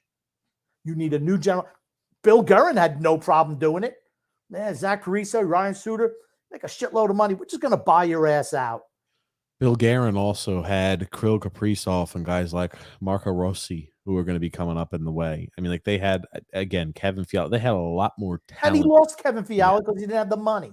Because those guys, I love what he did. I'd love Bill Guerin to come. I like what he did too, but we are far away from even a comparable situation to where Bill Guerin is. Well, here's the thing. It doesn't, eventually you're going to have to get your damn shovel out and start digging out. Just saying, well, we can't do this, we can't do that. You sound like one of those fucking fans. You're not understanding. Fans. Absolutely not. You to say, oh, gotcha. See you later, Pelican Pulak, and everybody else who has a full no trade clause. See you later. Anders Lee, full no trade clause. It's all how you present it to them. It's all how you present it. You always think that you could just, these players and their agents are really dumb. They're big stupid. We can just talk to them about our team. Our team's going to go rebuild. You want to be traded. Let's agree to get moved. It's not that simple. You present how do you know unless you approach them? How do you know unless you approach them? Let's just stick our sand in the hand. Let's have everybody's contract expire, and then we'll make moves. Sometimes you got to make hard decisions. Buy their ass out. Then buy them out. Buy them out. No, you don't want to buy him out. What are you talking about? Just say, guess what, dude? We're going in a different direction. We are going in a different direction. It's going to be a few years. We're going to be, bottom 5 of the league like we used to be all the time. Are you cool with that? You can mentor the young guys, but they're going to be growing pains. We want you as a mentor. Are you cool with that? And if the guy says, I'd rather go to a cup contender, then you move him. It's only how you present things. And if he doesn't, that's fine. He doesn't. But then you have to follow through. Guess what, Pellick? You're here to mentor this kid. He's playing top minutes. You're here to mentor him. That's your job. Because we're not contending for a cup anytime soon. So your job is to get the next guy ready so he can win a Stanley Cup at your expense. Ryan Pulak, Adam Pellick, Brock Nelson, Anders Lee, That's a Zach dangerous road. Parise. It's my point is that's a dangerous road. What has to be done, it has to be a slow and We don't gradual have any change. players on this team who are worth damn shit. It has Not to be one player. We got it's gonna 3 be a players slow on and the team who are gradual worth anything. change. All the rest of them are trash. What are you not understanding? I don't give a shit if you alienate 3/4 of the fucking roster because they're all AHLers anyway. It doesn't matter. It's gotta be a slow and gradual change. No, it doesn't. No, it does not. Everybody should be gone within 2 years. Look what the Kings did. They ripped their whole stuff, the whole roster to shreds in 2 years. Yeah, they sucked for a few years. They're right back on top now. You just have to have a GM who's willing to do it. Rangers did it. Sure. Rangers did. Don't tell me it can't be done. It can be done. You just have to. You gotta have to get your shovel in. You're gonna have to get your damn hands dirty and make it happen. Other teams didn't have a general manager that was so unbelievable. It's not going to be this GM. It can't be this GM. It won't be this GM that can do it. Here's the thing. My point being, you're gonna have to start moving away. It's gonna take time. It's not gonna be something that we restructure the entire team headed on the right direction in an off season. That's not how this works. It's gonna take time. Because in all, you're not going to be able to trade 4 or 5 or 6 players that have full no trade clauses in one off. It's not how that works. It's going to take time. It's going to have to be a slow and gradual process. The unfortunate thing was we didn't get a head start on it this season when we really could have made some headway. Anyway, let's get back to you have at the end of next year, Bailey's gone, Clutterbuck's gone, Martin's gone. Those guys are all gone. Pierre Engvall, thanks for your service. You're not coming back. Zach Parise, don't let the door hit you in the ass on the way off. Way out. Hudson Fasching, we'll sign you back $1 million for 2 years. You want that? No problem. Everybody else, then the year after that, you got Nelson's done, and so is Palmieri. Then you don't have that issue anymore. Those guys are all gone. You can absolutely move two guys this offseason, maybe 2 at the deadline, and then you're there already. You can do it. You just have to be willing to. Just have to be willing to. Now, if they're not willing to, that's a whole nother kettle of fish. It can be done. You just have to put your freaking big boy pants on and do the dirty work. Does it get done in one season? I don't think we're disagreeing, but it just doesn't get done. One season, within 2 years. It took 2 years for the Kings to do it. 2 years. Okay. You can do it within 2 years, but you really have to want to do it. If you have to eat salary on Anders Lee, you can absolutely move him. The one thing I worry about is making sure that you sign Sorokin and making sure that Sorokin gets signed long term. After that, great. Everything else is gravy. I mean, being able to move players for picks and prospects is needed at that point. And no more trading for veterans. That's Sorry. great. That's done. We've done this experiment. Contract, you're 29. See you later. I don't give a shit who you are. You're gone. Not signing anybody 29 or over. Why? Team's not going to be good in 5 years. It's not going to be good enough in 5 years. You're not going to be here anyway. That's why you move those guys. Move a Nelson. Get a first-round pick and a young player, a young developing player. That expedites the rebuild. Somebody who can play like a new hook. That was Phil's suggestion. Yeah. Got a comment here from Drew L saying, complete failure by Lou. We had cup expectations only to lose in 6 in the first round. At this point, I'm praying Ledecky pulls the plug before he sinks our franchise into irrelevance again. Okay, Drew. We had no cup expectations. Sorry. There were no cup. This is what I'm talking about. The team, the organization had cup expectations. He's talking about into the playoffs? He's talking about, are you not able to read? He's talking about Lou and he's talking about Barry Trotz. We, the team, complete failure by Lou. We, meaning them, the team, the organization had cup expectations only to lose in 6 in the first round. At this point, I'm praying Ledecky pulls the plug before he sinks our franchise in relevance. The team had expectations to win a cup. The team had expectations to win a cup. Nobody else in their right mind had that, though. Fans have that in their mind. I saw it in the chat. We win one game. Oh my God, we're moving on. Then we're going to beat the Devils. And we're going to. No. winning one game. The writers Sure. win one game. Oh my gosh, the Islanders, look at them. They're part of the problem. They're part of the problem. And the people just follow them blindly. Yep. They're part of the problem. Trust me. Absolutely, they're part of the problem. When you're out there saying, oh, this is not an issue. Don't worry about this. Don't worry about what your eyes see here. Look at these Corsi numbers. Look at these advanced analytics. This is why we should be excited. Our analytics suck too. Our analytics suck too. What are you kidding? Do you know how long Phil has to dig through the analytics pile before he finds something to support his ridiculous rants? I mean, it's all he does all day. And it's like, he'll come up with one thing, even though 50 things tell you it's wrong. One thing, well, maybe this one, if you kind of squeeze it in here and fudge a little bit of the facts, maybe that fits a narrative. No. If you fudge a little bit of the facts. Take it from somebody who worked in statistics a long time. It's easy. Be right, two pops, Grumpy. Lewis destroyed this organization. Hey, Grumpy old man. Big L wanting Horvat. And I disagree. We'll talk about that in a second. Don't tell me how you wanted him only as a free agent. That's what I said. And didn't want to trade. That's exactly what I said. UFAs don't come here. Well, why not? Doesn't mean you have to trade for him. I wouldn't want that loser in Bridgeport. He gets a pass for this season. He's going to be teamed up with Matt Barzal. I want to see what they're like a full year together. I expect much more from him next year. Now, if he flops next year, then I'll be wrong. I think he'll be much better next year. There's one player. There's one individual who said didn't want Horvat, didn't want a guy performing a career year in a contract season. And is it coincidental that maybe as soon as he signed his contract, we've seen his play dip? Is he just completely dependent on another superstar to perform? He is. He'd be a mixture of both. Could be a mixture of both. I think he's fully dependent on a creator. He's a guy, he's a better Brock Nelson. Needs a creator. Okay. A better Brock Nelson. John D said, definitely need to break this team up. Time to shed some of the fat off this team. Yeah, absolutely. Yep. Absolutely. Jeff F says here, Horvat to me looks like a mess looked like a mess this series.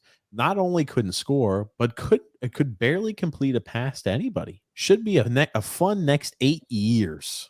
He gets a pass. The 20 games or so that he played here and the playoffs, he gets a pass from me. He gets 1 year. That's what you get. Yeah, okay. Here's the thing. I'll be the first one to bury him if he doesn't perform next year. But he gets a pass because he was brought to play with Barzal. He didn't have Barzal to play with. And without Matt Barzal, you don't know how many creators we have on this team? Freaking zero. None. Not one creative player on this team offensively. Zero. Matt Barzal is it, and he was hurt when he came back. Obviously hurt. I agree with that. With that Matt Barzal, we have zero creators on this team. Tony Chi said, I'm at work right now, but I just like to say that I don't know why anybody is frustrated or upset. This is the team that we have. Yep. Well, that's kind of where I'm at, but changes need to happen. Period. Sure. Yep, I agree. And I saw a tweet from Tony Cheese that had a picture of somebody who looked like me standing next to Shannon Hogan, who had a baby in her hand. Hold on. Did you see that? Not true. Did you see that picture? I did see that picture. Oh my God. It must have found its way on the TJ and the Grumpy Old Man Twitter, the one that you're still logged in on. Oh God. Let me pull this up. You want me to pull this up on screen, Grumpy? It's not true. You can pull it up. It's not true. This kind of does look like you though, Grumpy. When I'm looking at it, I think this is not photoshopped either, Grumpy. It must be my doppelganger. No, Grumpy, that looks exactly like you. Who is this guy, Grumpy? Look at this. And you've got a new child, Grumpy. Look at this. Hold on. Look, Grumpy, that's you. That's not photoshopped or anything, Grumpy. Not true. Congratulations to Shannon Hogan, by the way. Congratulations. Oh, so she did have the baby. Good for her. Yes. Congratulations. That was I didn't know. Hey, I didn't know if that's an old picture. No, that's she had the baby. Okay. They announced that baby looks. Go bring that picture back up. That baby looks kind of old. No, we're not talking about old babies. I mean, it doesn't look like a newborn. Declan, Grumpy. Hey, we knew it was going to happen. Can't be too upset about it. I was going to go like a pirate. I went last night, and the one thing I couldn't believe was how many fans cheered and clapped after we lost. Jesus Christ. They're just freaking morons. Sorry. What are you How clapping for? Failure? Let's salute failure. so many fans, and this is the question before we went to ad that I was kind of hinting at, Grumpy, was how many of these fans are going to look at this as the season continues on? They say, well, it was a success that we made the postseason. I wonder how many fans are going to start saying that. It's a success. We made the postseason. Okay. You're a team that went to 2 straight Eastern Conference finals and a playoff round before then. Well, won the first round of the playoff the year before that. And then you don't make the playoffs. And you're an older team. Then you don't make the playoffs, and then you get rolled in the first round. Is that a success? Even by any, if you're a team like, I don't know. I don't think it's a success for any team, honestly, if you've had limited playoff success 3 previous years and then just lay an egg 2 years in a row. But for a team like Buffalo, just making the playoffs is a success for them. The Devils, just making the playoffs is a success for them. Sure. The Rangers last year hadn't made the playoffs in a couple of years. Just making the playoffs for them is a success. Do you think Pittsburgh, if they make it back to the playoffs next year, say, wow, we made it back, we made the playoffs and we got beat in the first round? Do you think that Pittsburgh and their fans view that as a success? No. The answer is no. You think if Washington makes the playoffs next year and gets rolled in the first round, is that a success? No. No. Stop. Here's the thing. It's that loser Islander mentality. We've sucked forever, so just making the play, and I've talked about it 100 times, just making the playoffs is a success. No, it's not. You're on the hamster wheel of mediocrity. They might as well just call it Islander Kingdom. No longer the hamster wheel. It's just Islander land. Michael T said, I'm just here to be entertained this evening. Well, you picked a good evening. That's for certain. You picked a good evening. B40 says here, I've never seen a team that can't get the puck out of their own end like the Islanders Canes, or like the Islanders and Canes got the Islanders. The Canes got every loose puck. They're faster. They're quicker on their skates. They're able to change directions faster than we are. They turn, they skate harder. They're younger. They're able to do that. If you're in your 30s, guess what? You don't skate as well as you did when you were in your 20s. It's not that our guys weren't trying. They're just faster and better than we are. Hockey is a game based on speed. Everything's built on speed now in the NHL. Everything. Why do you think younger, smaller players succeed in the NHL now? Because they've gotten rid of the physicality out of the game. They've legislated it out of the game. Anything, a touch foul now is a penalty. Great. Well, then you need to change yours, the way you build the team, if that's the way the game is being called. Yep. You need to change the way you structure your team. Absolutely. And Angelo M says here, good evening, gentlemen. Lou must go. Jeff F says here, do you guys think with Sorokin, Pelech, Pulak, Dobson, Barzal, and Nelson as a core, a general manager that's not farting Lou can actually make something of that core in the next 3 to 5 years? Nope. Nope. And here's the thing. Pelech and Pulak, if I get a good, I think this team is so far away from being a competitor, so far away, it doesn't matter. That's why I'm not looking at anybody, with the exception of Horvat, because you just signed him. He's not going anywhere. Anybody under the age of 25, I'm not even considering keeping.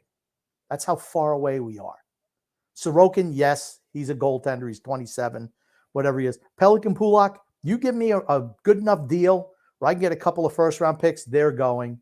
Barzal stays, Dobson stays, Nelson, see you later. He'd be the first guy to go.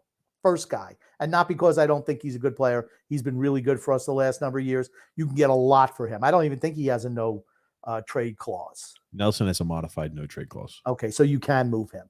He's moving. And he's a guy, if he sees the writing, return. He's a guy you see, if he sees the writing on the wall and you say, well, we can trade you to Colorado or somebody like that, he'd jump at that. A chance to compete for a Stanley Cup with 1 year left on his deal after this. Why not? You're not going to you certainly should never re-sign him. Absolutely, positively, do not re-sign him. You move him. I'd move him now rather than later. Frank K. Grumpy. 40 years without a cup. Unacceptable. Lou, Fredo, Lane, and Thompson need to all be gone. Be ready for 5 to 7 years of no playoffs. At least. The GM has to go. He's got to be the first one to go. First one to go. We are hearing a lot too of people blaming head coach. Oh, this is all Lane Lambert's fault. Absolutely not. Absolutely not. He could only do so. He changed his coaching style mid-season when he saw he. Here's the thing: they had to score more goals. So what does Lamoriello do to get him? Nothing. What does he do to add to the roster to generate more offense? Nothing. Well, Lane says, "Okay, let's open it up. Let's engage the defense and offense." It's not a mistake. That's when Dobson played his best, by the way, playing a modern NHL system. Then all of a sudden, it wasn't working. We were out on the outside looking into the playoff picture.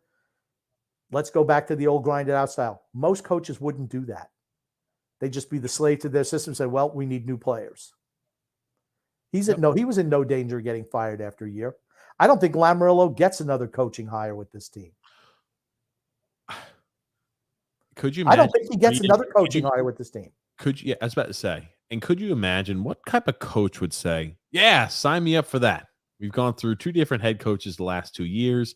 And now I believe in a team that Barry Trotz couldn't get it done with, Lane Lambert couldn't get it done with. And now I'm the next person to, I mean, because as a head coach, the jobs you pick are just as important as a performance that you put out there regarding your coaching career. If you pick a bad spot and you're going to be anchored to some really shitty teams in a situation where it's tough to be successful, that's going to hurt your future ability to get new head coaching jobs. Absolutely. I mean, I'm really interested to see what Barry Trotz does as a GM. I'm really interested.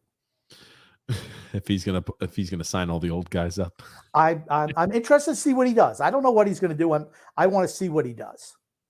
Got here a comment from Brett W saying Stanley Cup or bust. He said he believes in the core. He said, guess the ownership is suffering from Garth Snow syndrome. No matter how terrible a job Lou does, he stays. Oh my God. That's the worst case scenario. Absolute worst case. You slip into total mediocrity, and we're on our way without a doubt. How long does ownership say, this is not working?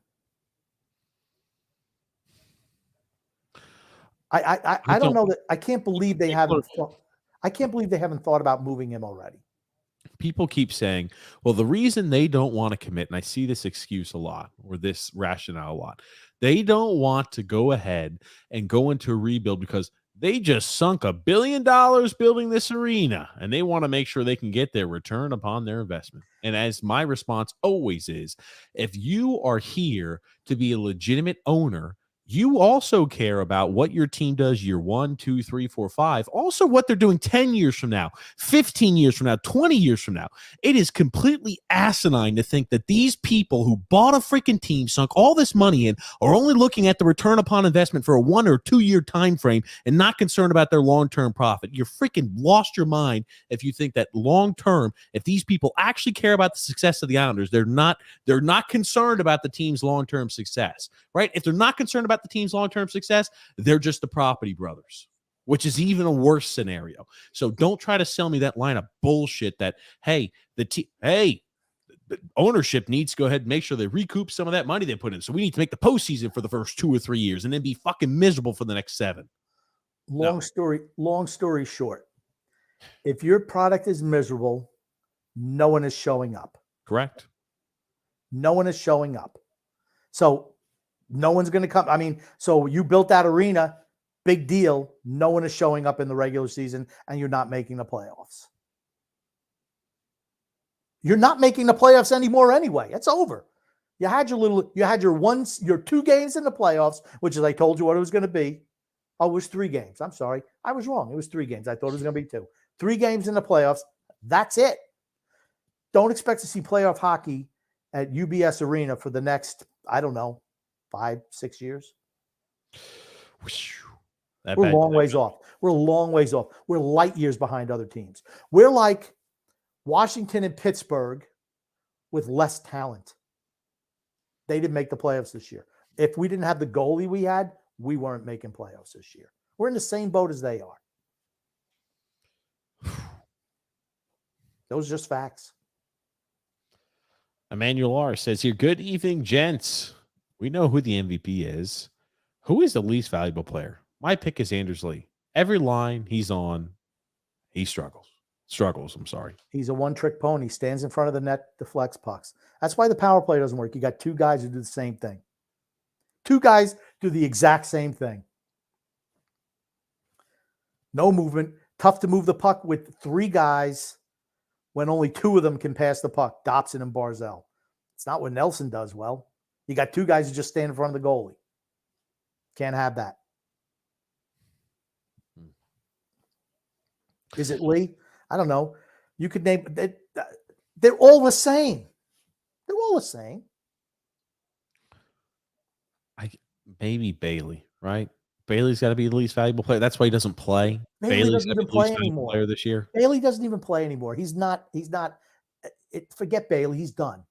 Forget him. Dallas M. Grumpy. Younger, faster, more pop up front, and a power play quarterback to take the pressure off our 23-year-old future star. I say if Klingberg will have us, give it a try. We're more than a Klingberg away from winning. We're so far away. So far away. I encourage all the Islander fans out there. I encourage all of you to watch what we saw here. Watch these other series. Watch Dallas play. Watch Tampa and Toronto play. Watch all these other teams play out there. And tell me, do you think, hey, if we're playing that team right there, we're a Klingberg away from winning that series if we were to be matched up with them? No. We are so far away from being a good team. Here's the thing. We have been lucky, honestly lucky, the last couple of years that we've been playing Washington, Philadelphia, Pittsburgh. Those are all shitty teams in our division. We play them. They're old too. Look at all of a sudden now, whole new cast and crew in there. Rangers, Devils, Carolina. Young, fast, aggressive teams. We don't match up with them. Too much talent. Too much talent. Sad to see, isn't it? Sad to see. It is. It's sad to see. Time to move on. Jeff F says here, one of the gals that you had on the guest on the show, Kim M said she got to meet John Ledecky at one of the games in Carolina. Oh, that's cool. That's cool. I think I saw that on social media. Frank Sausage. This sounds like Frank Sausage. This sounds like a burner account. Let's read. Frank, after all that's going on in the Islanders world, has determined that a little bit of humor and levity there will hopefully lift the spirits of some Islander fans. It says, TJ, my mom passed away due to testicular cancer. Her last dying words were to watch your podcast today. I'm here. I also have Cheetos. Well, Frank, she must be one of those modern girls that don't know if they're women or men. There it is. Got a comment here from Emmanuel R. Says, make one move for next year to change the team's direction. Get rid of the general manager. Get rid of the general manager. It's the only thing you can do to make a change for the team's direction. Have to get rid of the GM. Nothing else. Michael T says, so it's a fluky goal. No responsibility for Sorokin on that. He's lined up in position. The puck I don't even know how it got past his first pad down. Neither do I. I mean, I found a way to sneak in. When I saw the highlight, I'm like, how did it even get through the first pad to get to the second leg and then skate every goalie? That's the goal. And because I watched it over and over again. And then I watched other goalies. They all do the same thing. It's the butterfly style. It's a fluky goal. Sure. Just like I said, he couldn't do that again. That's the 1 out of 100 times that he scores on that. And of course, it just happened to be in that situation at the end to close out the series. Here's the thing. If Pelech is able, he could have skated the puck out. He makes a terrible pass that he flubs off his stick, gets picked off at the blue line, and that's that. Yep, you're right. What if Pelech just cleared the puck out, unimpeded, was able to make your best defensive defenseman, right? But people are going to blame Sorokin. Mm-hmm. Oh, man, he let a weak goal in. He probably wants that one back. It's a fluky goal, but yeah, he wants to come up with that save. But it's a fluky goal. Fans give passes to the guys who were part of, the 2 Eastern Conference final runs who played better then. Well, guess what? They're not the same player. That was years ago now. 3 and 4 years ago now. It's a lifetime in the athletic world. Lifetime. Brett W. Grumpy. All they needed was 2 freaking goals in regulation. Where was Horvat? Where was Lee? All series invisible. And Not here's the that thing. You were simple. playing against a backup goalie. You played against a backup goalie in 5 of those games. And believe me, he must have let in 5 or 6 weak goals. You can't get beat a straight-on shot at your hip. You just can't get beat there. Not Snipes. Right at him between his glove and his hip. How many of those goals did he give up? Too many. Too many. Too many's response. Noah W. says here, you think there's any chance that Lou takes a more advisory role? Any chance he gets fired? Or are Ledecky and Malkin both clueless? How about Lambert? I don't want him in an advisory role. I want him gone. I don't want his fingerprints on the team anymore. Who cares if he's an advisor? That's what he was in Toronto at the end. They just had him sit in his office. He's out of contract. Why sign him back? Bring in somebody new. That's what you do. You bring in somebody new. Don't keep him around. Absolutely do not keep him around. You move on from him. Why would you want him there? Are Ledecky and Malkin clueless? I don't know. And what about They Lambert? can be that clueless. Here's the thing. New GM comes in, new coach. Yep. New GM, new coach. Teams don't make the playoffs, so they get knocked over the first round. Heads roll. Not here. Everybody gets to stay. Why would we get rid of somebody? Like I said, playing for the New York Islanders and being an executive of the New York Islanders is the greatest job in sports. How the hell did Milbury keep his job for so long being a loser? Garth Snow, Lou Lamoriello. We've had the same general manager. We've had 3 general managers in 30 years? And we ain't won shit. How is it not more turnover than that?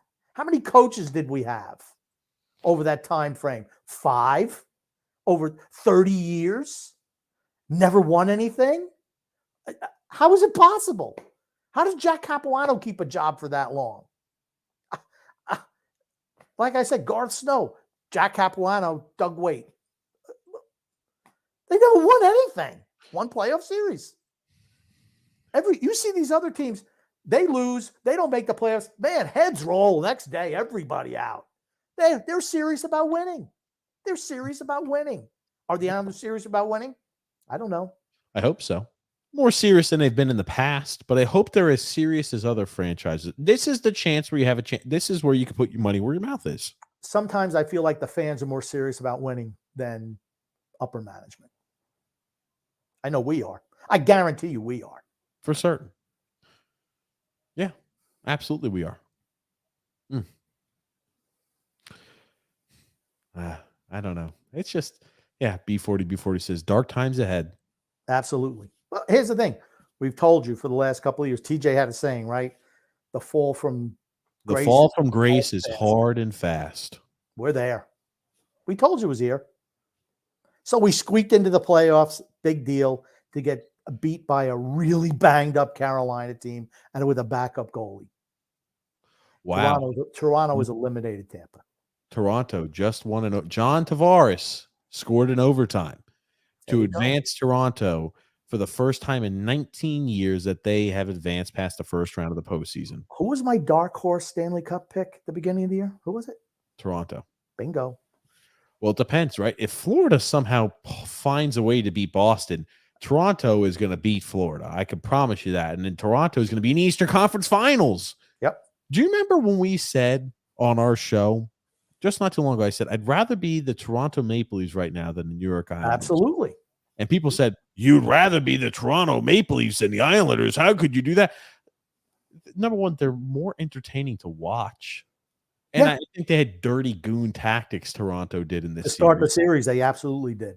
And I don't like that. I am adamantly rooting against. I never cared in the past what Toronto did. I know some people hate him. I didn't like Tavares for what he did. I didn't bring any sort of blame on him or anything like that on the team. I didn't like what Tavares did, but I am rooting against Toronto after the way they played in that first series against Tampa. Absolutely. Abso-freaking-lutely. But yeah, Toronto won. All of the Lou fanboys are a joke. says Apex Legends Citizen. Absolutely. Absolutely. Red Mazda 3, fourth generation. He says here, do you feel like a proven 30 to 35 goal scorer for the first line left wing is sufficient for the offense to do better or more involved than that? Yeah, it would help. Here's the thing. They should have signed Johnny Gaudreau last offseason. How would you like a first line of Gaudreau, Barzal, and Horvat? That goes a lot of way to solving your problem, right? We still don't have offense. Still, it's the biggest issue with this team. We should be. I think the calls to restructure the way the team is set up should be louder now than ever. I don't think we should have fans. We as a group should not be saying, yes, let's keep adding more and more pieces to try to go ahead and add to this team that's past their peak. The team is past their peak.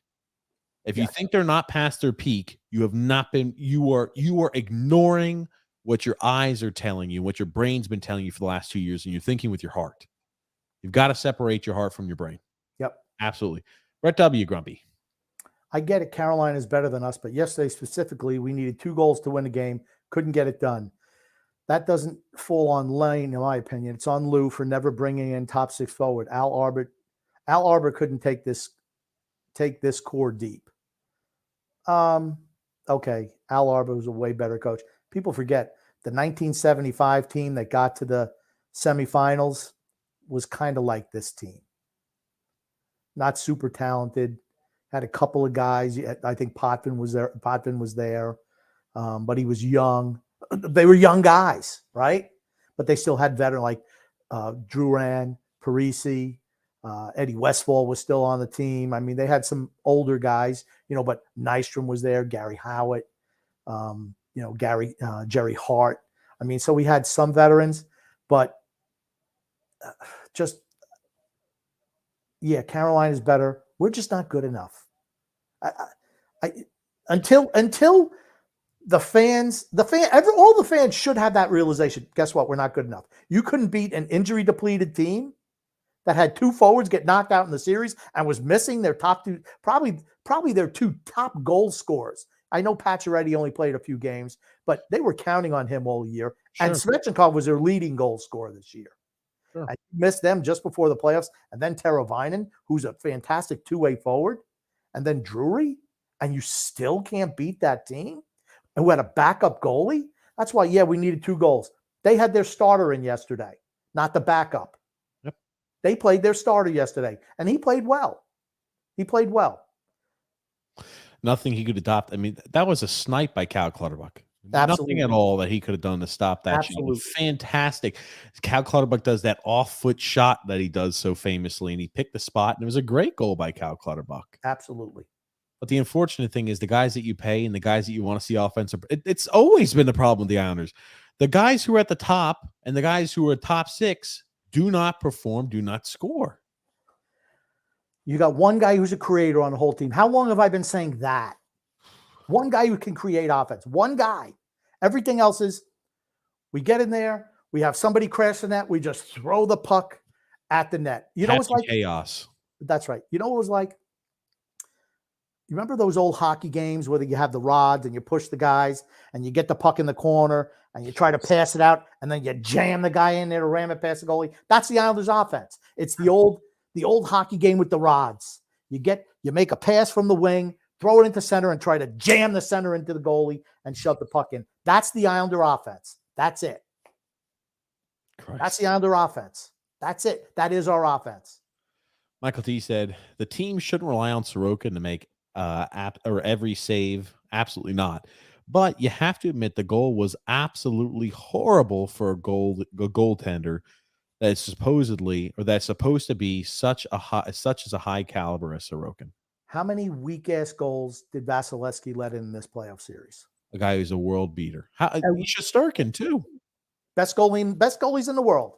It's like saying, I need every single time my pitcher goes out there, I'm going to be angry at the pitcher if he gave up 4 runs. He only picked 6 innings and gave up 4 runs. Well, shit, what a bad start by my pitcher. No, you're occasionally going to let in a goal. Nobody's fucking perfect. Was that a goal he wanted back? Sure, absolutely it was. Nobody wants to get beat from that angle. Nobody wants to beat on that angle. That's the one he wants back. It was We don't I consider it score. was a fluky goal. It's not the goaltender's fault. It's the fact we have no offense. Yep. The GM hasn't. He's been saying I remember after his first year here, he and Trotz both said, we know we need to add scoring wingers to this team. We know it's a problem. We got to do that. And they never did it. It's 5 years in. Never did it. You want to bring in third line guys like Palmieri. That's your solution? Not good enough. And Michael T says, Andersley sucks. Declan says, one thing I couldn't believe and need help understanding is the whole icing or shooting the puck out of our zone aimlessly strategy that started. It just led to chances and eventually the overtime winner. They were complaining, right? They're showing like videos that they're on Twitter, like, oh man, the Islanders are complaining. That shouldn't have been an icing. And they're doing that type of shit. I'm like, guys. That didn't cost you the game. They got the puck out of the zone. It came back in, and Pellick had a shitty pass. Everyone was out of the zone. He had Dobson on. He had Dobson on his right. There was nobody up ahead. There were two guys at the blue line, and he passes to one of them with a half-ass pass that goes off the heel of his stick, and he flubs it. It was a second or third one in the game yesterday. I'm like, dude, look what the hell you're doing. It's almost like he was shook out there. He did not have a good series, Adam Pellick. Nope. John Smith said, come on, Tampa and Jersey. Well, Tampa lost and Jersey's losing, I think, too, to the Rangers. They're down 3-1 or something like that. So, oh, man, it's going to be game 7. Imagine John Tavares holding up the cup. Holy shit. All the fans who have been saying, yeah, I'm sure you wished you made a big mistake not staying with the Islanders. Could you imagine him winning a Stanley Cup? Does that get him in the Hall of Fame? Yes, it does. If he wins a Stanley Cup, he goes to the Hall of Fame. I agree. Especially because he won in Toronto. As a captain. For the first time since 1967. He's won a gold medal too with Team Canada. He is going to first ballot Hall of Famer. As soon as his name comes up on a ballot, if he wins the Stanley Cup, he'll be in the Hall of Fame. He's got the points. He played for, one of the original 6. He prestigious. He's got a pedigree. The first overall pick, first ballot Hall of Famer if he wins a Stanley Cup. Andre M says here, even Chris Botta put out a tweet saying Malkin needs to make a change. You'll see some of that now. More and more people waking up. Mm-hmm. Drew Ellis said, you'll be getting a fantastic first listen for any of the new viewers watching. Hey, there it is. Fantastic first listen and an honest assessment of the team and the struggles where we are. Scott H says here, you guys are spot on. I hate that you were, but you were. Yep. We hate that we were too, Scott, but I appreciate it. But yeah, it's trust me, we don't wish you were wrong. Eventually, there's going to be a new GM, and it has to be a young-minded GM. I don't think some old fossil. Whoever they bring in now is going to be a modern NHL GM, and you'll hear it here first.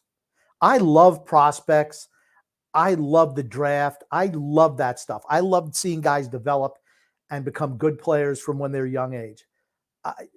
It bothers me that we have no one like that in our system, but it'll happen, and you'll hear it. You will hear it here first as well. Got a comment here from Jeff F saying here, Sorokin stopped about 40 of 41 shots before that goal last night. Anybody putting blame on him needs to take one up the Tukas. Also, he finished the series with a 9.29 save percentage. Absolutely. Yeah. Imagine pointing the finger. Let's say Vasilevsky had a 930 save percentage, and they're saying in Tampa, damn it, Vasilevsky, you only had a 930 save percentage. We need you to have a 950 save percentage for us to have any chance to win.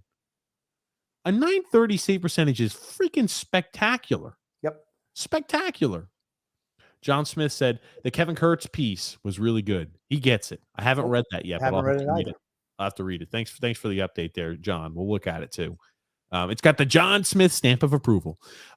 Dallas M says here, a Bailey buyout, a Lee trade, and a Mayfield walk. It's just, we shouldn't buy out any players. Yep. No, yes. Here's the thing. That's why you had to move Mayfield. No way I'd bring a 31-year-old defenseman who's going to want to get paid. He's bottom pairing guy for this team. He's a bottom pairing guy. You don't pay a bottom pairing guy more than $2 million per. People are trying to say, oh, well, at the end of the year, more time on the ice was played by Mayfield, and actually Dobson was the bottom pairing. I don't care. He's a bottom. At the end of the game, who was playing with Pellick? It was Dobson.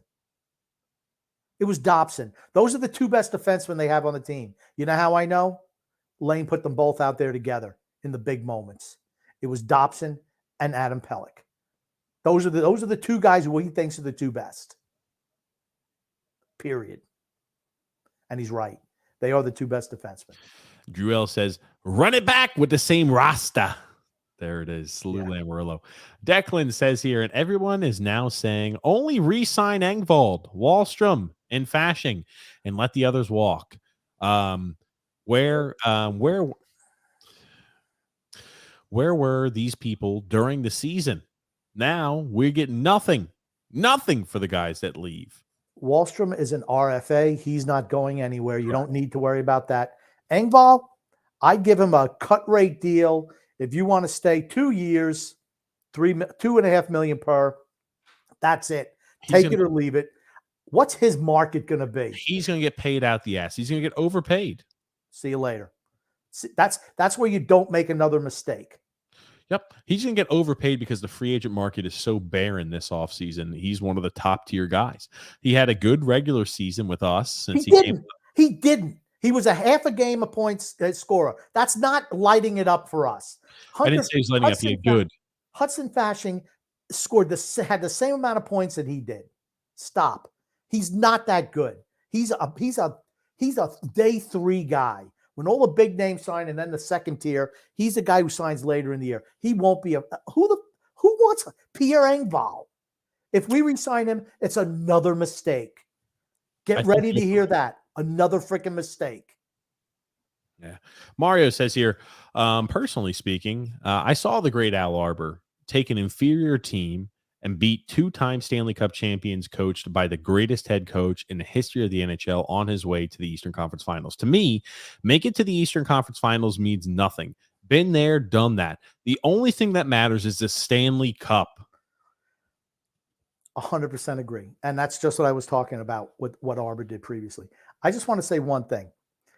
Rod Brindamore is a damn good coach. Anyone who tells you differently is a fool. He's a damn good coach. He's only the 3rd coach in history to have his teams win a playoff series, at least one playoff series in his first 5 years as head coach. The other 2 were the legendary Pat Burns and Toe Blake. Man, that's some pretty heady company. Not even Scotty Bowman or Al Arbor did that. Rod Brindamore is in some really serious company. He's going to have to win a cup, and I think eventually they will, honestly. I think they know what they're doing in Carolina. They have way too many injuries to win this year. Yeah, way too many. Yep. Let's put up here. Got a comment from George Pace saying here, it's called the Lou Screw. Oh, God. Frank says here, Romanov playing there with that torn labrum. Yeah. He's a guy I keep too. Why? He's 23 years old. He's not the answer. It don't matter. He's not a guy I'm moving. He's 23. You've already given up too much to sink into him. I mean, you have to just continue to hope he progresses. But he's not what you thought originally, what we traded for, what all the Islander hopefuls thought. There was one person who got that one right on draft night too. I didn't even know who he was. But here's the thing. In my plan, he's 23. He's a guy I keep. Can he get better? I think he can. Is he going to be a shutdown defenseman? No. Even last night, he still did some of those things that he doesn't need to do, just leaving his guy in front of the net to go hit somebody. Just dumb shit. He's not positionally sound. Just not. That's why he struggled with Dobson. Got a comment here from Michael T. Said, I did enjoy the atmosphere at UBS Arena. It seemed to be electric for the games played there. One thing's for certain, Islander fans bring passion and energy and the playoffs like no other arena. Here's the thing. I won't say like no other arena, but we're certainly have super passionate fans. Absolutely. Got a comment here from Mario saying here the entire Lou Lamoriello era has not been worth it. That's what I've been saying. No. You know what? I enjoyed the 2 Eastern Conference Finals runs. I did. Okay, whoop-de-doo. Whoop-de-doo. If he would have went to rebuild to start as soon as he got here, this team would be on the uptick. This would be a team we could be like Carolina or the Devils or the Rangers or Florida Panthers or the LA Kings, but we're not because he didn't have the balls to do a rebuild. We thought the roster was good enough. Nope, never was. Sorry. Got a few comments here. John Smith said Grumpy presents his off-Broadway one-man show. Was it worth it? Dun, dun, dun. Frank K said the team will be ran back next year. And expect more failure. Just, my God, awful scenario. Andriel said, LOL, Dobson does not have to go. That's ludicrous. You'll be shocked how many fans are saying that now online. Oh, yeah, we need to trade him now. We obviously have seen his true colors this year. We need to get rid of him and sell him at the highest point we've got him at now. He's your fourth leading scorer, scored 50 points, 51 last year, 52 last year, 49 this year. He's a 50-point scorer. As a defenseman. From defenseman. That's a guy you want to move? Okay. And how come he can't get any better? He's only 23. Same age as Romanov, 23. Everyone says, Romanov's young. Well, this guy's a day younger. Michael T said, I hate it when we talk about what they should have done, like what Lou should have done. It's done like it's done. It's over. Concentrate now on what can be done, what might be done. Well, here's the thing, Michael. We talk about what should be done too, but the reason we talk about what should have been done is, again, to continue for new listeners to build the case as to why what we say and why what our thought process is, right? We're going to continue to say what should be done, and Lou's going to, if Lou Lamoriello is the general manager, we're going to continue to head in the opposite direction of that. Okay.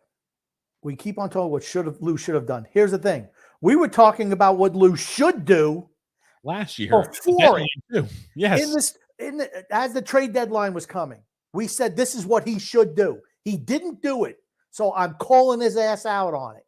That's why I'm saying, I'm repeating it. I told him what he should do before he could have done it. He chose not to. That's why I'm shoving it up his ass now. Yeah, that's right. It's all done and over. You want to know what he could do now? I just told you what he could do now. He won't do that either.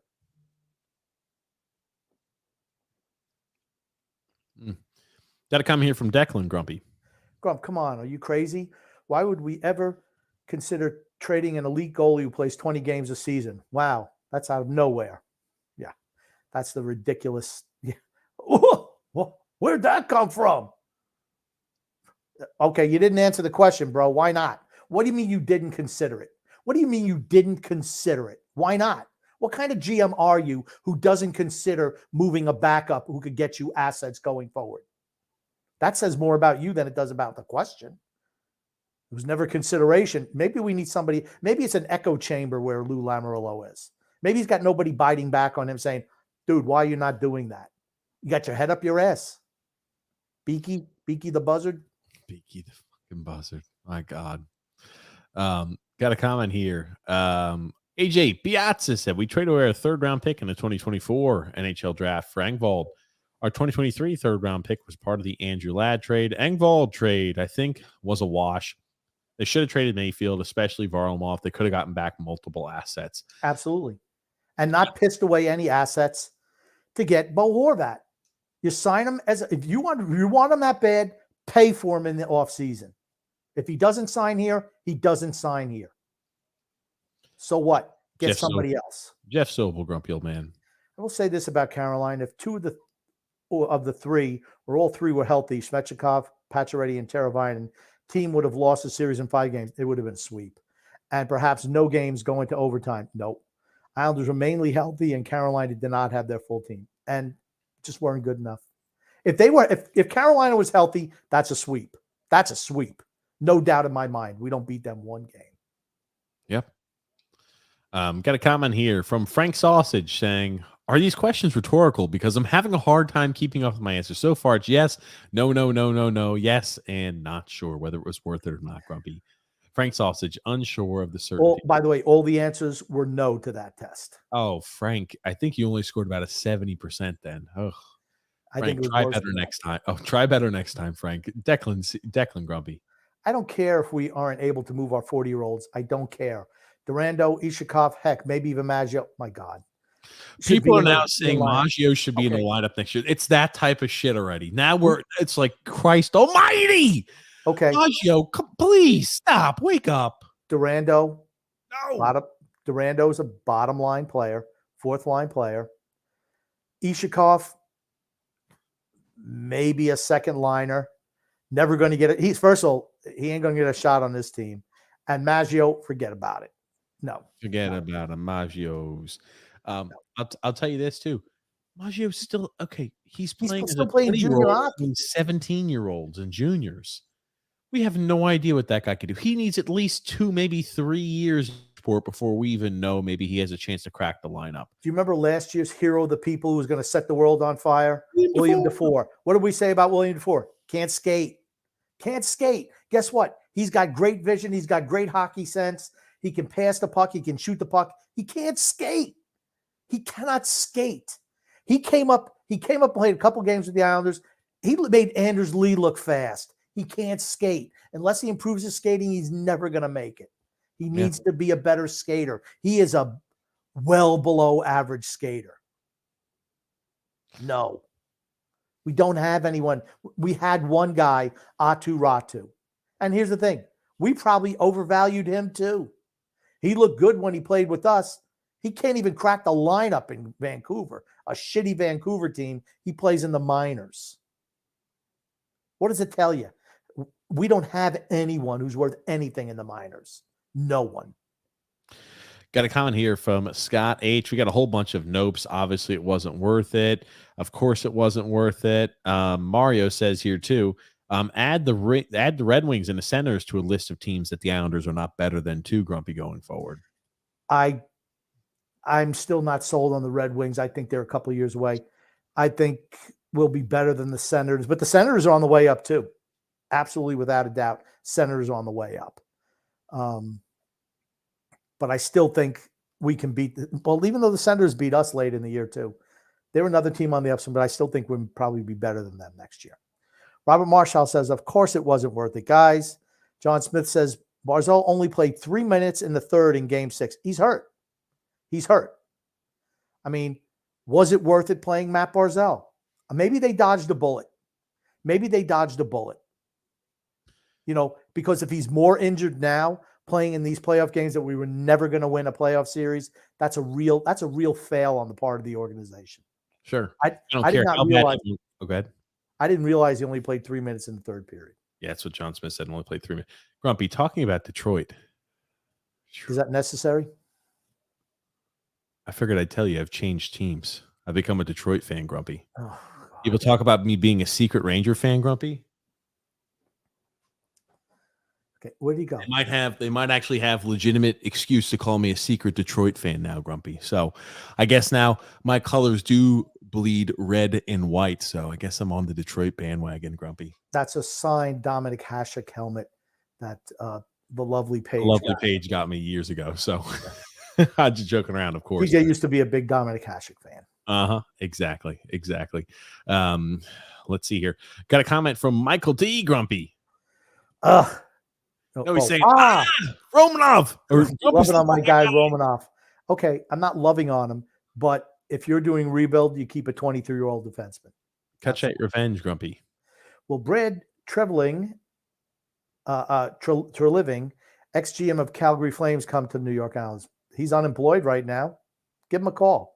I just want Lamoriello gone.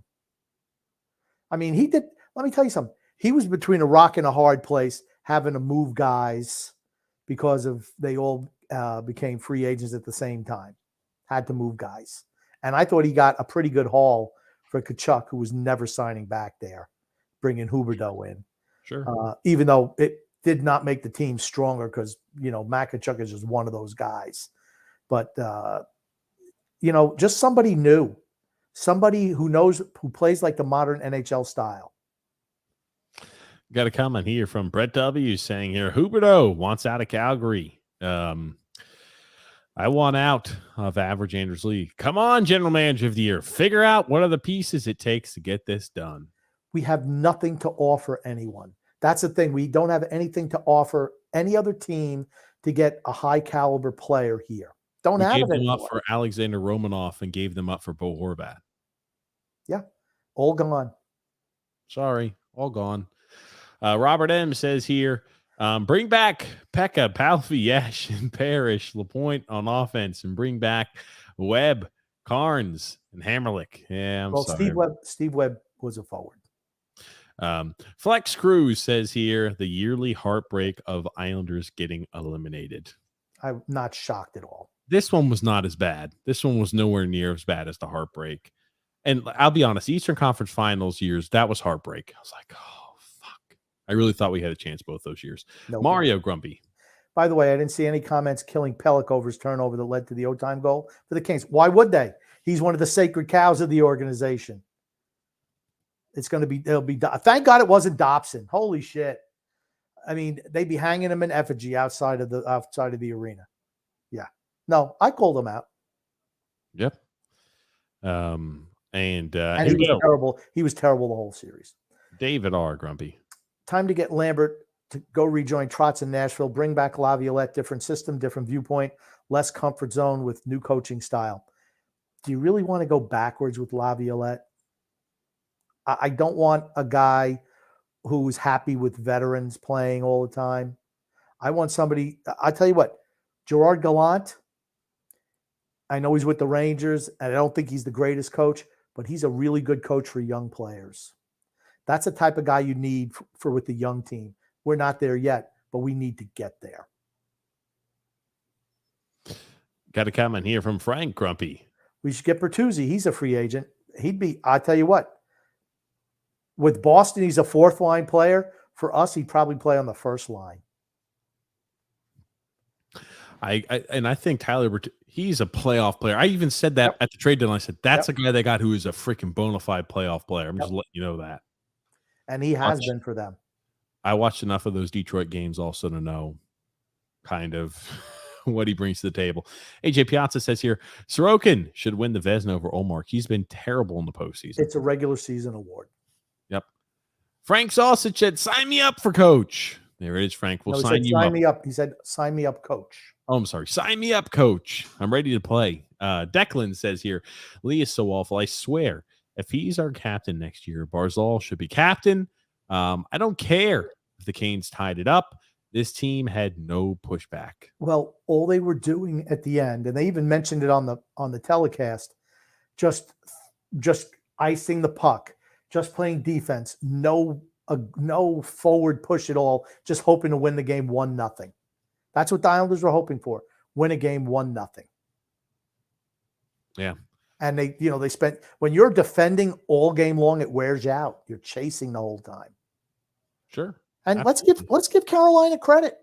I mean, I thought the Islanders played extremely well the first period and a half, really well.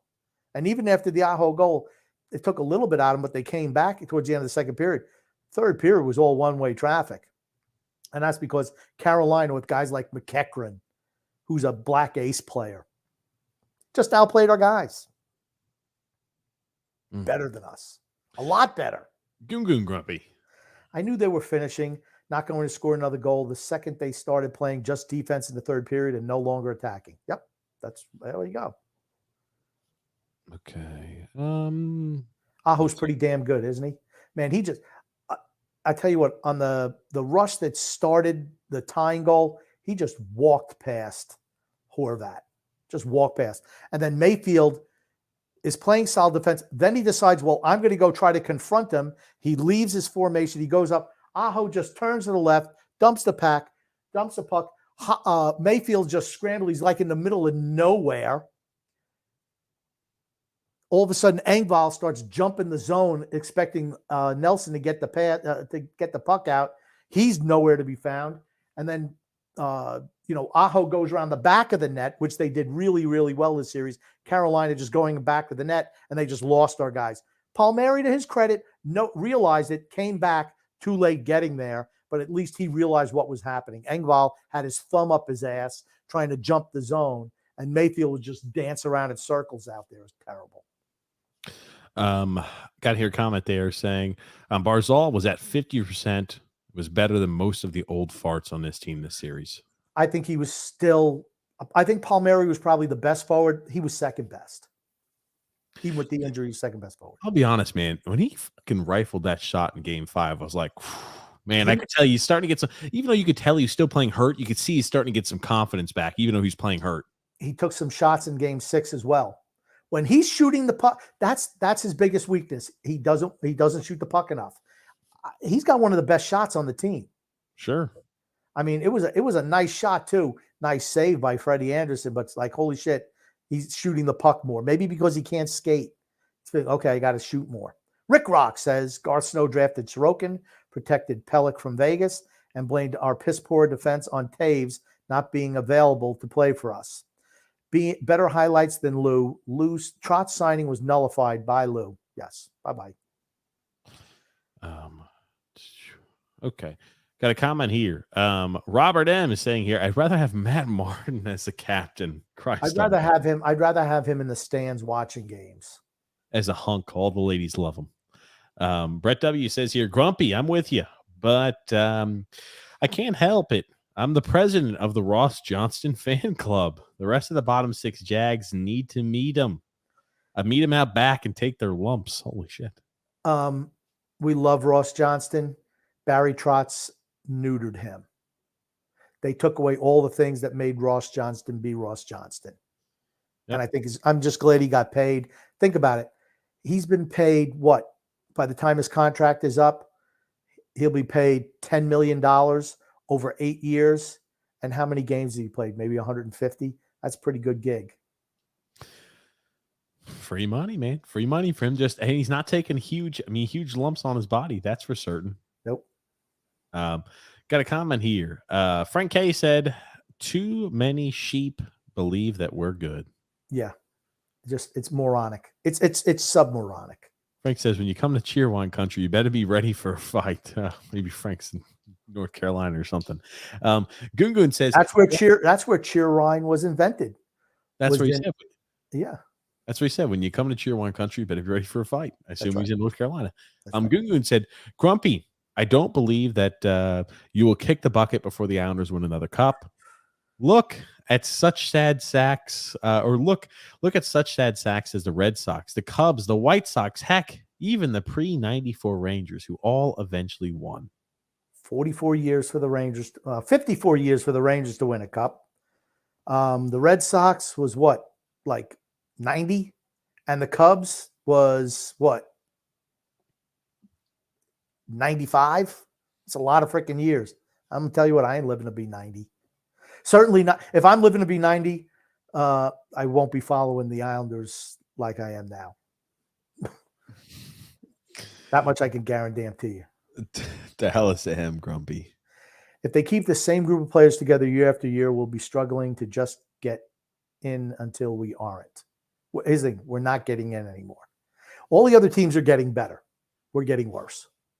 Buffalo only missed the playoffs by 2 points with no goaltender and no defense. Yep. What was I saying? What should Buffalo do with the deadline? What was I saying the Islanders should do? You remember, TJ?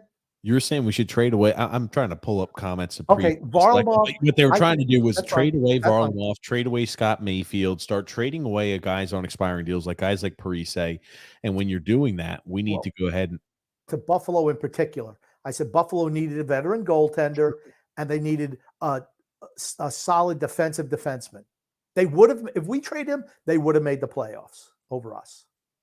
They will make it next year. The Levi kid looks like he's pretty damn good in goal. I realize there's only a few games, small sample size, but still. He's come up and he's played well. That's for certain. Yeah. It's I tell you. I got a comment here from Want You to Sigh. Says here, Martin absolutely did not play better than Bo Horvat. Get real. I thought Matt Martin had certain games where he looked, I was like, holy shit, Matt Martin is really making a positive impact. And as many times as he made a positive impact, he made an equal or greater negative impact. When I thought that Bo Horvat was really, really proficient in winning draws. Yeah. He was really good in the faceoff dot. And I thought the fourth line, when they were in the attacking zone, was pretty good. They're a liability in our own end, though. They really are. It's all about matchups for the fourth line. Got a comment here from Frank K saying the blame is on Sorokin. The blame is on Sorokin. Sorokin is ridiculous. Game 2, I agreed, was on him. But how about we score, and especially on the power play? No, game 2 wasn't even his fault either. Yep. Fluky goal, couple of fluky goals. It happens. Brett W. Grumpy. Stanley Cup or bust. Lou gets an F double minus. Absolutely. Got a comment here from John Henry Hug We says are so old. we are Rick oldies. Rock says new coach must practice look passes next season. There, okay. There are midget teams better at tape to tape passes. Also, got to work on not icing the puck 20 times a freaking game. Okay. Here's the thing. Our players don't have the skill sets to do that. That's not their skill set. You need to get new players before you can do things like that. Carolina does that shit all the time. Look at the type of player they have. It's a different type of player. We're too busy looking for the next Scott Stevens out there as opposed to Bobby Orr.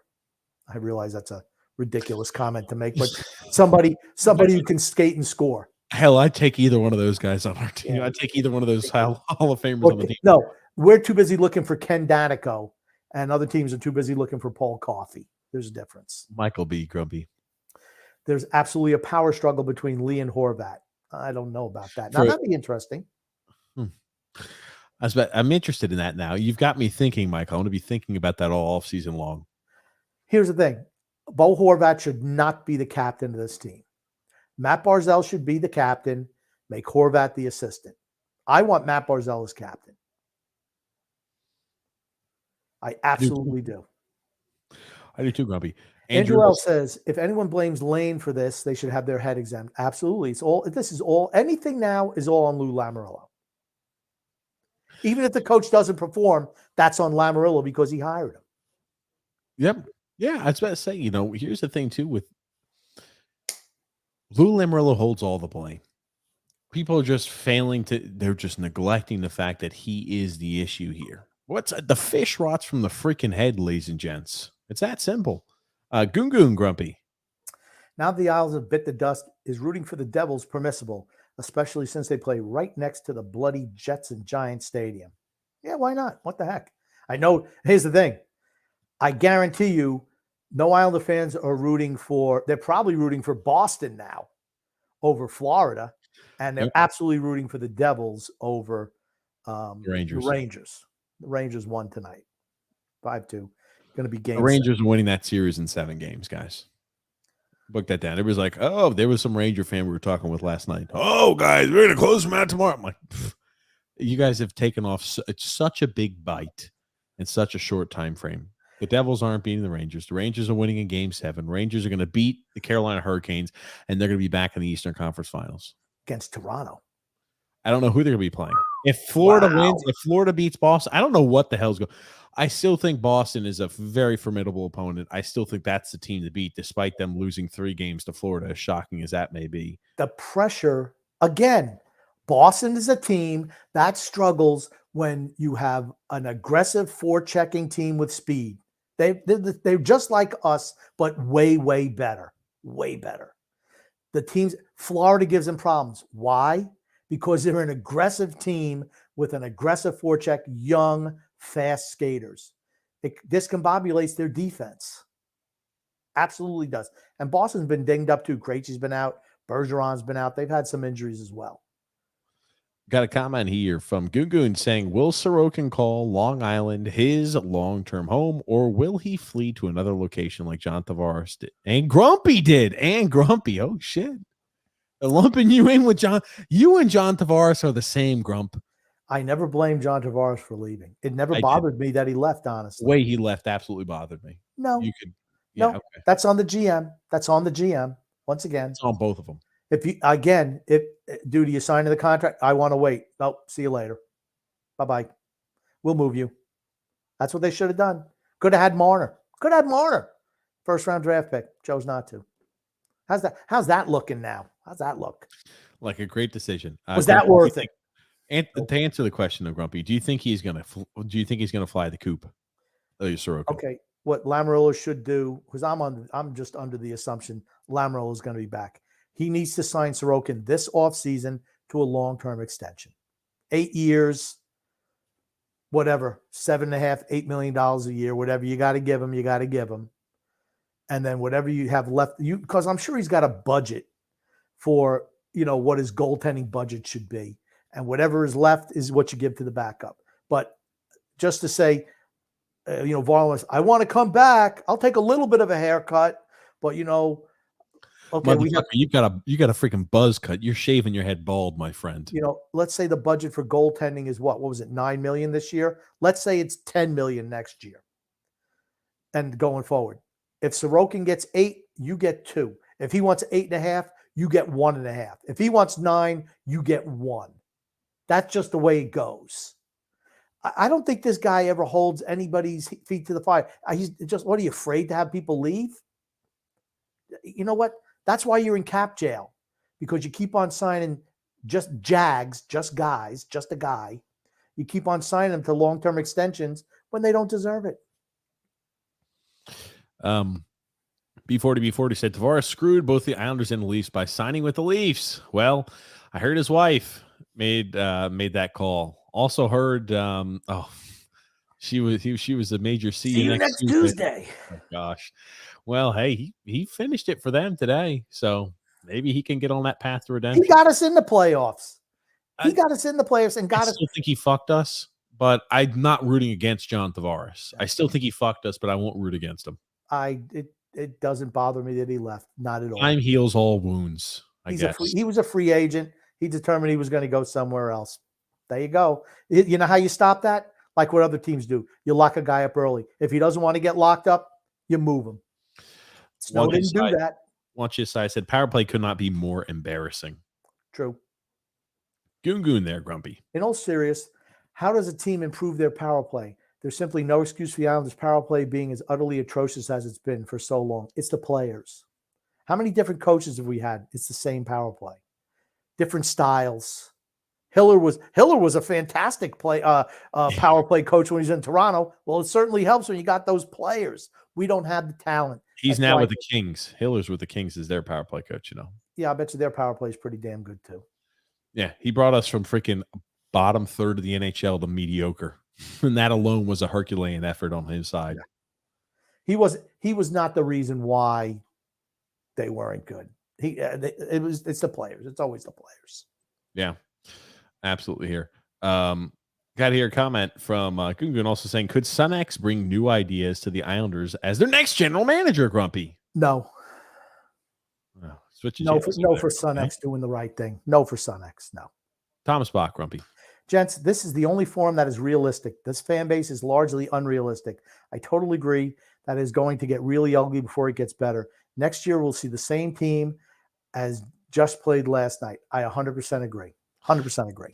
We appreciate that, Thomas, that this is one of the ways to be at least realistic as a fan. Because you're right. If you have any sort of negativity, you get shooed aside. Oh, man, you're we were called, I'll say it again, you're such a miserable fan.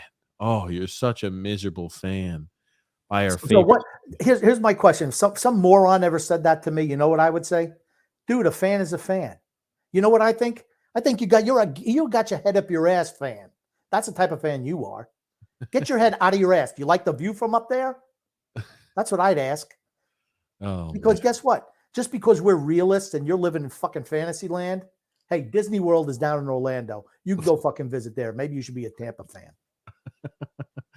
Oh my God. I tell you. Got a comment here from Declan saying here, Washington understands what you just said, TJ. They sold and now they have a chance at winning the lottery and getting Bedard. Imagine if we did that and had Ratu in the lineup all season and next year too. And the whole thing is it's not like they're going to get Bedard. Washington's not going to get Bedard. No. But the draft is so deep that even if they get a pick, at 12, 13, whatever it is. Find a guy who would usually be a top 5 talent in most drafts in the early teens or late, early double digits, early to mid teens. You could find really talented players out there. And that's the whole thing, right? That's what happens in a deep draft. You're going to get a player you never could have dreamed of getting. It's the reason why teams for the longest time were so apprehensive trading away picks in this year's draft, but were freely and loosely trading away picks in other years' drafts because they know it was a deep draft. 50 cal, Grumpy, the wicked 50 cal. Should have traded Varley, Mayfield, Parise this deadline to start the retool now. Less painful and get better much sooner than a rebuild, which is what we'll have to start to do now, but won't. Exactly. That's the issue. And here's the thing. I was talking about it from last year. You don't even make the playoffs and you don't move any of your UFAs. You weren't even sniffing the playoffs last year, and you keep the whole team together the whole year because I promised these guys they wouldn't leave in a year. I don't give a shit what you promised. They're UFAs, bro. Your job is not to kiss everybody's ass. Oh, I promised them. Who gives a shit? You're 80 fucking 1 years old. You're going to be dead soon anyway. What your promises mean nothing. Come on, stop it. Oh man, got a comment also from the Wicked to the Cow says, I called this outcome would happen. I'm not upset about the loss itself. I'm more upset about the outlook. No prospects, no picks, no cap situation. There you go. That's where I'm at. That's where I'm at. That's why I'm like, blow the whole thing up. Blow it up. Blow it up. Be the worst team in the league for a number of years. Maybe you win a couple of draft lotteries. Maybe you're always picking in the top 5, just like we used to. Except now you got guys who are not afraid to spend money. You get a good, innovative general manager in here, not some goalie off the street, or not Mike Milbury who had no money to spend. I mean, this team could turn it around quick, but you're going to have to bottom out.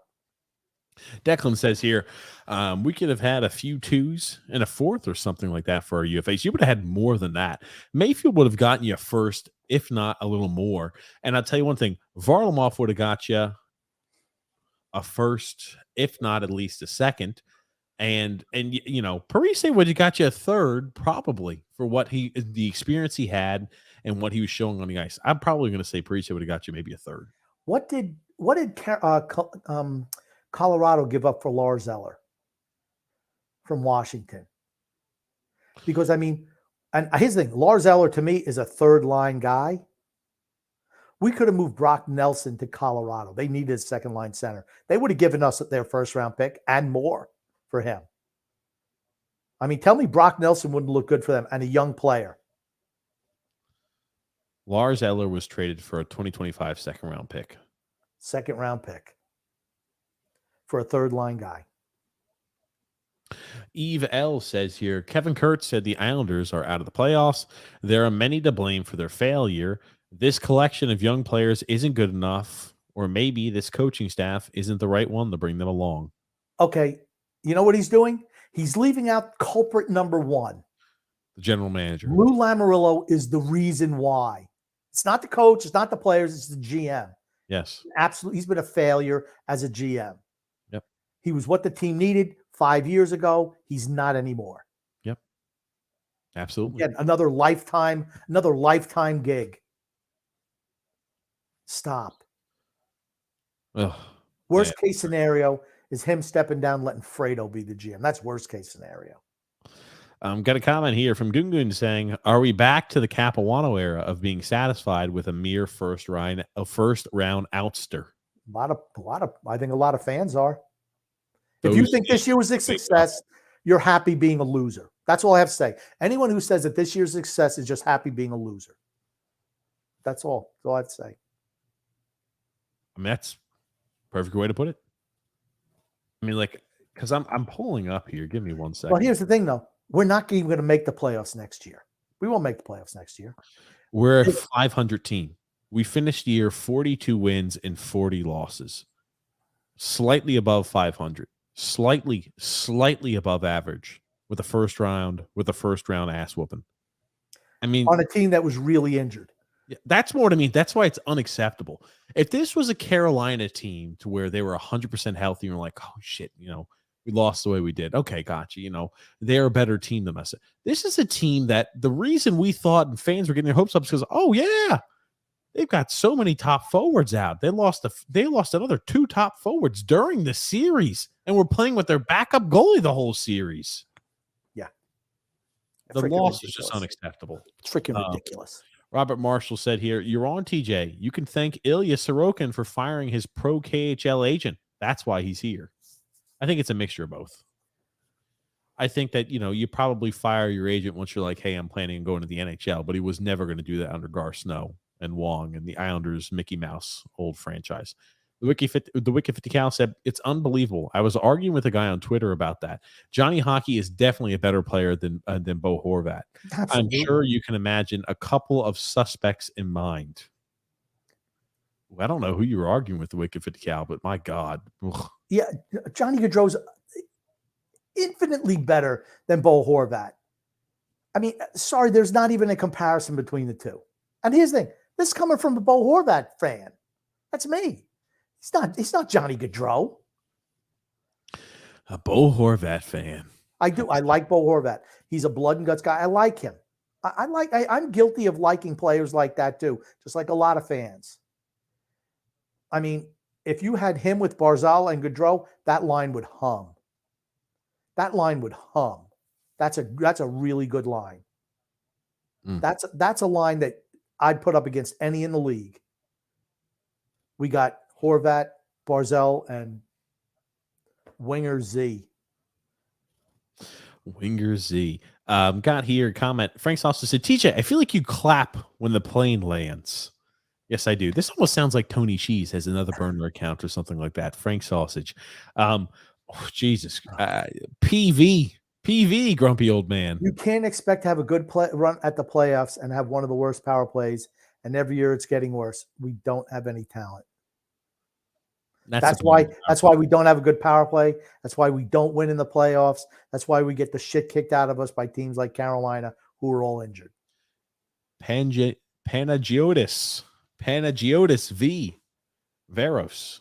I got that name right? Right? Panagiotis Veros? Tell me I'm right. Leave it in the comments if I'm right or not. I understand. JJ says here, Lou has until July 1st to save his ass because that's the end of his contract. I'm telling you, his ass should already be gone. They should already let him know, hey, we're moving in a different direction, but they're probably going to bring him back. That'd be the best. I'll tell you what, that would be an emergency podcast if he gets fired. Celebration. Hey, we're going to go in a separate direction. You will see us celebrating on this show. Does it mean Absolutely. That we're automatically going to have a better general manager, or no. A better team next year? No. Both of those questions could possibly be no, right? Maybe we're going to have a general manager that's worse than Lou Lamoriello. What I can tell you after experiencing Lou Lamoriello, he's not the guy to help us win a Stanley Cup. Why continue to waste time? Not at this stage of his career. That's correct. Shit, he hasn't won a cup in how many years? 2+ decades? 100 years. Michael T says here, I feel like the Islanders right now, as a team, are 2 to 3 players from becoming a legitimate cup contender. No. We're like 7. Paulo C. Grumpy. It's so far away, I can't even see it yet. That's how far away it is. I'm serious. It's so far away. I mean, there aren't even more than 2 or 3 player forwards I'd even keep on the team. So everybody else needs to be replaced. Everybody else. Oh. Paulo C says, we just scored 1 power play goal in the series. You can't always depend on 5-on-5. Playing defense depending on goaltending. Don't have enough talented forwards. Where was Horvat? This is why we lost. No. Carolina's playing style is death for an old 1990s plotting defensive team. That's why. I don't care who the hell we had. Carolina owns us. Carolina owns us. We're Carolina's bitch. That's what it is. Carolina says, we need 2 points. Let's play the Islanders. No problem. Oh, 4 forwards down? Shit. We'll take them in 6. No big deal. They probably want to take them at 5. Sorokin saved the Islanders' ass in game 5 because they outplayed us by 1.5 tons. Had a couple of with a goaltender, their backup goaltender, let in a couple of weakies. That's the only reason the Islanders won game 5. But Carolina is just so much better than us. It's not funny. It's like the 27 Yankees playing the 1961 Mets. That's what it's like. We're light years away from Carolina. Light years. We play Carolina, loss. When I do the schedule, how many games are going to win this year? Anytime Carolina, that's a loss. I know we beat them once this year. Who cares? They came off a 5-game road trip. We had 3 days rest, and they beat us, or we beat them. Sorry. Got a few comments here, Grumpy. Christian. Oh, what's up, Christian? A guy we met there in Texas. He says, very nice young man. Yep. Hey, I hope you guys are doing well. We're doing well. Hopefully you are too. He says, first comment in a while. I usually can't listen live. Do you think that the owners actually talk to folks who, like us, understand Lou's failings or failing? They must. No? I think most. Okay, Grumpy. I think they talk and they listen to you and shake their heads, and then they just dismiss you. I think most fans are too much of a They're too. I'm trying to find a couth way to say it. You- They are too intimidated and too stuck in by the moment power, when they by meet power. Ledecky. They're like, "Oh my gosh, it's John Ledecky. I could say all this mean stuff, but as soon as I meet him, oh man, so nice to meet you, John. He's such a down to earth guy. He's this. Oh man, he's got a smile that could." Smile's not great, but he's got a smile that can captivate a room. That's definitely a true statement. I'd A love lot to. of people probably don't speak what they actually say behind closed doors or think to a guy like that because they're intimidated or just don't feel comfortable saying it. You know who would tell him like it is? Us.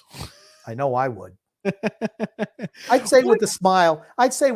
But I get it across. Jeez. What would you say, Grumpy? I'm John Ledecky, Grumpy. Let me fuck up my teeth real quick. Oh shit! I'm kidding. I'm walking around. You know what? It's an easy joke. I'm sorry, John Ledecky. I would not make fun. I would not make fun of him. First of all. What would you do? What would you do, John? So I'm John Ledecky. if he asked me a question, what about it? What about the state of the team? I'm John Ledecky. Hey, big game against Carolina today. Let's go Islanders. You know you're losing this series, right? You know this. What, you don't have any faith in our team? Here's the thing: I have no faith in your general manager. If you, I said, I'll say, John, I'm going to be serious with you.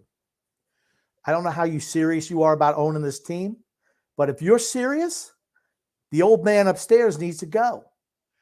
But shot of winning with him as general manager. 0 shot of winning with him as GM. Make sure you get rid of Fredo Lamoriello. Lou Lamoriello has won 2 General Manager of the Year awards, and he's won 4 cups. Remember, I messed it up this offseason. I said he won 4 cups this offseason with 2 General Manager of the Year awards. This fella, random person who came up and started talking to me. What's he won for the Islanders? What's he won for the 2 Islanders? General Managers of the Year, 2 back-to-back Eastern Conference Finals trips. What has he won? Has he won a division title? Has he won an Eastern Conference title? Has he won a Stanley Cup title? He's won nothing. And now he keeps on getting rid of draft picks. I mean, what are you going to do? Re-sign all these old? Well, here's my thing. Thanks so much. I believe in our New York Islanders. I believe in our Islanders, and you should believe in us too. He's going to help us win a Stanley Cup. And he would just say, all righty, I've had enough talking to you. Time to talk to somebody else who's going to praise the soil I walk on. Okay. If he says he's going to lead us to, if he said, well, he's going to lead us to a championship, what's he going to do? Fire himself and get a new GM? Because that's what he needs to do. He would have already, who are we kidding? He would have already brushed you off and said, I got to go smile with somebody else now. Yeah, absolutely. I just wish we could. Malcolm, they don't talk to normal. They don't talk to normies. Nope. No. Not for an extent. They talk as they're walking. That's how they do. B40 said, here's an important question. Is Corey Snyder finally going to retire? Does it matter? John Smith said power play was 1 for 18, 5.5%. Hold on, Grumpy. Okay, I know you fucking hate it when I do that. That's what I do. Because it's the only one you have on the board. How many spots do you have open for? Oh, here we go. Well, Islander season. It's time. No, that's not it. Oh, wow. I guess I really had changed up this soundboard. Holy shit. Oh, crap. I don't know, Grumpy. I know there's one that goes, wow, wow, wow. If I could find that one, I'd use it. Here it is. There it is, Grumpy. I don't play with the soundboard enough, but there it is. How many sound bites do you have? I can fit up to 8 on there. I just didn't check Drew's email. I'm sorry. Drew had sent me a few. I'm not doing a good job as a host, Drew. I apologize. He sent me a few. I got to look at them. Obviously. Elon Avatar, Grumpy. Nothing will change until Lou is gone. Giving him a blank checkbook to repeatedly sign 30-plus forwards to long-term deals. He truly doesn't understand what a top 6 forward is in 2023. You're 100% right. Yep. 100% right. Here's the thing. Most of the people, honestly, who listen to this show know what we're talking about. It's the other people out in wherever land. Brett W. is right. This is the guy. Do you know this man named Phil's Fax Grumpy? You ever heard of him? Yeah. He was saying that we need to trade away Sorokin. He is the Kirk Cousins of the podcasting world. Just a guy. Phil says trade Sorokin. Just come on. Stop. Sorokin got outplayed this year's Harvey, please stop, man. That's the type of shit that sends me over the edge. It's just so. I want to say the Islanders scored maybe 3 clean goals the whole series. 3. Whole series. And I'm just ballparking. Christ How many almighty. goals did Ronta let go right through him? I mean, right through him. I like seeing this. We saw a lot of this. Grumpy, you're on fire. I like that. You know, he did. I'm telling you, man. Jesus Christ. If we bring back Lou Lamoriello, we're in for a world of hurt. Jake K. I love two Family update here. My 10-year-old son took leaps and bounds in his fandom for this team. That's when you start becoming a fan of sports, I think, like 10, 11. That's when you really start becoming a fan where it registers with you. I didn't finish reading it. Well, I just wanted to see your reaction as you were talking there. Yeah, and I think that's great. I think that's fantastic, by the way. He was devastated when they lost, but he loves his team from Matt Barzal and Ilya Sorokin to the Hall of Famers such as Al Arbor, Mike Bossy, and Billy Smith. See, Jake, you're doing your job. He watched all the games and loves going to our watch parties. My wife, who doesn't care at all about sports, knows who Lou Lamoriello is, thanks to you guys. Thanks so much, Jake. I'm happy your son's Absolutely. It's so great. I mean, it's so great when, that's a lot of father-son bonding, honestly. And that's when you become a fan. Like I said, Son X, he's a fan of every team that I'm a fan of. TJ, I don't know where the hell he went wrong. But I'm only a fan of one team you're a fan of, and it's the Islanders. Yeah. I'm a Giants fan. You were just a freaking fair weather fan across the board. No, I'm back to being a Giants and Jets fan like I was in the old days. I'm a Giants fan, and it's like baseball. I'm a Mets. You're a Yankees fan. No, I'm a Mets fan too. I like the Mets and the Yankees. Stop. You're a Yankee fan. Stop. And like I said, and actually in football, I'm kind of rooting for the Panthers a little bit for the first time ever. I mean, ever. Thomas Bach says here, yes, the blame lies entirely on our award-winning general manager, as he has been argued excessively. His player management has been abysmal. That's being nice. That's a nice way to say it. Yep. Andrew L. said, signing Barzal is the only possible other good thing for Lou that I can think of that he's done. Yeah. Vinny Smith said, I'm tired of the Lou ass kissers. Morons. Without Sorokin, we'd be a top 10 team in the NHL draft. 100% agree. 100% agree. Paulo C. Grump. Yes, Grumpy. The 0-2 goal by Stastny was lucky, but you can't make that shot along the ice going in from that angle and from 20 feet out. But when Aho scored to tie the game, I knew we were losing. I mean, everybody in the stands knew too. You could hear, you hear pin drop. When you can hear the guys talking on the ice, man, the crowd is quiet. Ole Martinek. Here's the thing. The fans know. The true diehard fans know when you go into that game, we're not as good as Carolina. 3/4 of their rosters out there playing some of the wives, and they're still kicking our asses off the planet because they're so much better than the Islanders. Ole Martinek, he's a good old friend of mine, Grump. Used to write for NHL Norway with me, but he says retool or rebuild. It is too many bad contracts and old guys to be able to effectively retool, right? So it's going to have to be a rebuild. Absolutely. Here's the thing. Retool is a bullshit word. It's always rebuild. They say retool to keep the natives quiet. That's why they call it retool. They don't want, rebuild is, that's a bad word. It's way too dramatic. Well, just say retool. Just some tweaks here and there. No. It's a retool. We've got George Carlin here with us. I felt like you were about to do some George Carlin-esque type of role there, Grumpy. Just a retool. John D. In baseball, you retool. In football, you rebuild. John DeBella says, Engvall, Mayfield, Lee, all could go. Keeping Aho as a seventh defenseman. Yeah, he's fine as a 70, man. Parise should be gone too. Exactly. He showed his age. He did. He had a little resurgence after a real slump 20 games in. But the whole thing is, what purpose does he serve as a 39-year-old? Let's give a younger player some experience and just give him full roll out there. John D. Grumpy. I was there, Grumpy, also at Game 6 versus the Caps. What a great game. Wish we had a team like that now, like the 93 team. Absolutely. I can't tell you how much fun that was. And then we went on after that series to beat Pittsburgh, the two-time defending champion Pittsburgh Penguins. And here's the thing. That Pittsburgh stadium, after David Volek scored Game 7 overtime, sounded just like the UBS Arena after Aho scored last night and Stastny. It's exactly what it sounded like, just like, holy shit. And Pittsburgh was a great team that we beat, a great team. Frank saying you're right, grumpy old man. We need changes, starting with Lou Lamoriello. Yep. Michael T says, Raycon, you guys couldn't get Dr. Dre to sponsor you? Yeah. No, man, we got Raycon. I gave Dr. Dre a call, and I looked, I tested out his products. I said, no, man, Raycon is it. The dupe session is in a session, ladies and gentlemen, with Raycon. Here's the thing. We want the fans to buy Raycon because they're cheaper than Dr. Dre's and just as damn good. Let's be honest. Grumpy, what's your favorite thing about your Raycon headphones? Because I know you've got a pair or two. You've got a pair and a spare. What's your favorite thing about your Raycon headphones? I don't have them. TJ got them as freebies, not me.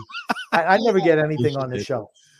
TJ got manscaping thing, and then I see him, he's playing around with it. I'm like, dude, what the hell are you doing over there? What are you fucking talking I don't get it. I don't get any of the freebies. TJ gets all the freebies. John Smith said, 5-star, Grumpy. Hold on. Bam, bam, bam. 5-star, Grumpy. I wish I had something on my soundboard where I could spam for excitement because, Grumpy, you've got your first 5-star review. Nick D, 5-star. There it is, Grumpy. Got 2 5 stars. Dale S. Thanks, guys, for the 5 stars. Dale S. said, Twitter say trade Lee. What team is going to take on that contract? 3 years, $7 million. They are saying thanks, but no thanks. Here's the thing: you're going to have to eat half of it. I bet you there are teams that are playoff caliber teams. I'm not in the off season. It'll have to be a trade deadline where you say we will eat half the contract for the next 3 years. That pretty much says you are going to be not competing for a playoff spot for the next 3 years is what that kind of means. Or you're going to be seriously hindered, right? You could still compete. Minnesota competed for a playoff spot when they have the bad contracts of Priest. 18 million, like 18 million or more than that. That's a lot of money. They bought him out. If we're just retaining the cap hit, it's only 3.5 million is the maximum we can retain. No problem doing that. If Anders Lee at 3.5 million maybe is a valuable piece as a third line guy on some of these teams. You're going to have to chisel him off the island, though. That's the biggest issue. Maybe he does not want to leave, I'm sure. I'm sure he doesn't either. He's got a pretty cushy gig here. He plays like a piece of shit. He gets paid $7 million a year. And, he's the captain of the team. When he says goes. He controls players' futures like he did with Josh Hosing and other players that we've heard about. Mm-hmm. That's why, first thing, strip him of the sea. Number one. See you later, bitch. We're going a different direction. We're thinking about it. If you want to stay, that's great. You're not playing on the first line anymore. You're not playing. You're going to play bottom 6 minutes. Maybe we might even just put you on the fourth line and you're going to have to skate your ass off, or you're going to sit. You'll be a healthy scratch. You can make it miserable for him. You really want to move somebody, make it miserable for him. Let's see how he responds. Got a comment here from Nick C saying, this team has a lot of work to do in the offseason with free agents, salary cap, extending Sorokin, and I really hope Lou's not the one to do it. I don't trust him. Exactly. Same exact wavelength as you there, Nick. No free agents. I'm worried about. There will be no free agents. I don't know if he'll extend Sorokin. He should. That should be number one in his to-do list. But we won't be signing free agents like we never sign any free agents. I think if Engvall was going to be signed back, he would have already signed back. He's a UFA. Maybe he says, you know what? Okay, I played here, but man, this team blows. I could go play for somebody else and make more money and play in a high-flying offense. Maybe I want to do that. I don't know. But I would not overextend for a guy like that. Yeah, you want to come back? Okay. 2 years, 3 years, $7.5 million. That's our offer. Take it or leave it. Sometimes you're just going to put a take it or leave it, and don't overpay. And don't be afraid to walk away from the table, right? Like buying a car. Can't be afraid to walk away. It's not only one car dealer in the country, Yeah, that's true. That's true. Got a comment here from Nick D saying, are you sponge-worthy? Paulo C. That's another Seinfeld reference. Thank you. Elaine couldn't spare that contraceptive too, grumpy old man. Very true. And then Paulo C. Grumpy. What hurts the most is we lost 2 OT games. When you lose 2 OT games in a series, very hard to win the series, especially for us. We didn't have the same luck when we played Pittsburgh and Boston. Here's the thing. We used to have the greatest winning percentage in overtime games. Now we're second. Carolina's first. So really? Carolina's they're 29-17, and we're 40-24. We did have the lead before last night. Here's the thing. The better teams usually win in overtime, and it certainly did this series. We got a few comments here. Look, Dan P says Grumpy. Holmstrom looked terrible when he was up there. Keep him. Why? Because he's young? Get the frick out of here. Okay. Here's the thing. He's not a guy that I'm looking to actively trade. He doesn't have a lot of value right now either. He's got no value. If he had value, sure, but he doesn't have any value. Let's say he's a guy who you could put on your fourth line. He's defensively responsible, or a third line player where he can become defensively responsible. I think he's a nothing. But the fact that he's 21 years old, you don't move guys. If you're in a rebuild, you keep the young guys, you get rid of the old guys. He maybe can develop into, a third line player. Maybe. I mean, that's his ceiling as far as I'm concerned. You don't get rid of a guy who's 21 on an entry-level deal. Don't do it. There's plenty of time to get rid of him, just not now. You know what I noticed? How much of a fucking kick in the balls it must be for fans tonight, where it's like the Islanders got eliminated yesterday, and now John Tavares scores an overtime goal to send Toronto to the second round. Just wait till he wins a cup. Don't even. My God. Could you imagine if he fucking wins a cup, the meltdown in Islander land? Holy shit. My God. I'm not rooting for him just because they played dirt. I think they played a dirty game, and I think they gooned it up against Tampa. I didn't like that, but Michael T says here, who do you want? Or you don't want to keep Pelican Kulak? Why? If the offer's right. But I mean, like, there's a lot of ifs. They've got no trade clauses. So I'm looking to move anyone who has value, who can expedite the rebuild. That's what I'm looking to do. You'd keep Casper? Huh? Says John. I know. I was shocked when he said that too. It's like, the Rangers are going to win the series, aren't they? Says Explosive Diarrhea. I think so. Yes. Maybe. Going to have to win another game in Jersey. Drew L. Grumpy. It makes sense that a guy named Lou Lamoriello would sink this franchise. The L's in his name speak for himself. Yeah, here's a lot of L's in there. Think about it. 4 L's in Lou Lamoriello. Got a comment here from Johnny Mac. Johnny Mac, hopefully you're doing well, man. Unless major changes of philosophy happens in front. Poof. True. Most important thing. Joseph C. here, Crump. I expect the Rangers to win tonight because their lives are on the line, but anything goes in Game 7. They won tonight, and it'll be exciting Game 7. I'll tell you what, with the Islanders not playing, I can enjoy the playoffs now. It's miserable watching your team lose. It's miserable. Yeah, it's true. It really is. It is. I agree. Got a comment here from Johnny Mac, Grumpy. Unless major changes in philosophy happen in the front office, a new GM, this team is 5 years from April 1st from ever seeing another playoff game. No talent in the minors, no draft picks to replenish the system. Exactly. And we've been talking about that for how long now? A couple of years? Keeps on doing this, making the worst thing is it's bad enough you make a mistake once. Okay. Twice. How many freaking times you got to make the same mistake? Policy says, when we had a 1-0 lead, we couldn't score that second goal to put them away. In the third period, we just tried to protect the lead, and it cost us. True. It's fair to say. It's what happens when you don't have any talent.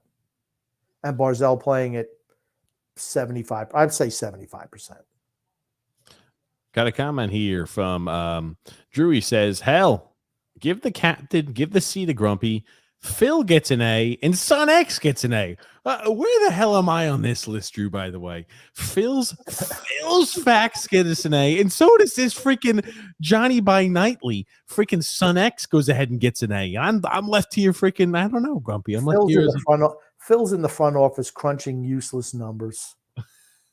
I like him, so I'll give him a job crunching numbers. Oh. And then, yeah, sure, throw in the trash.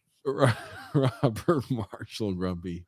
Ray Shero is getting interviewed by Pittsburgh and Chicago. LOL. B40 said, I'm in my 40s. Don't have many rebuilds left in me. Very true.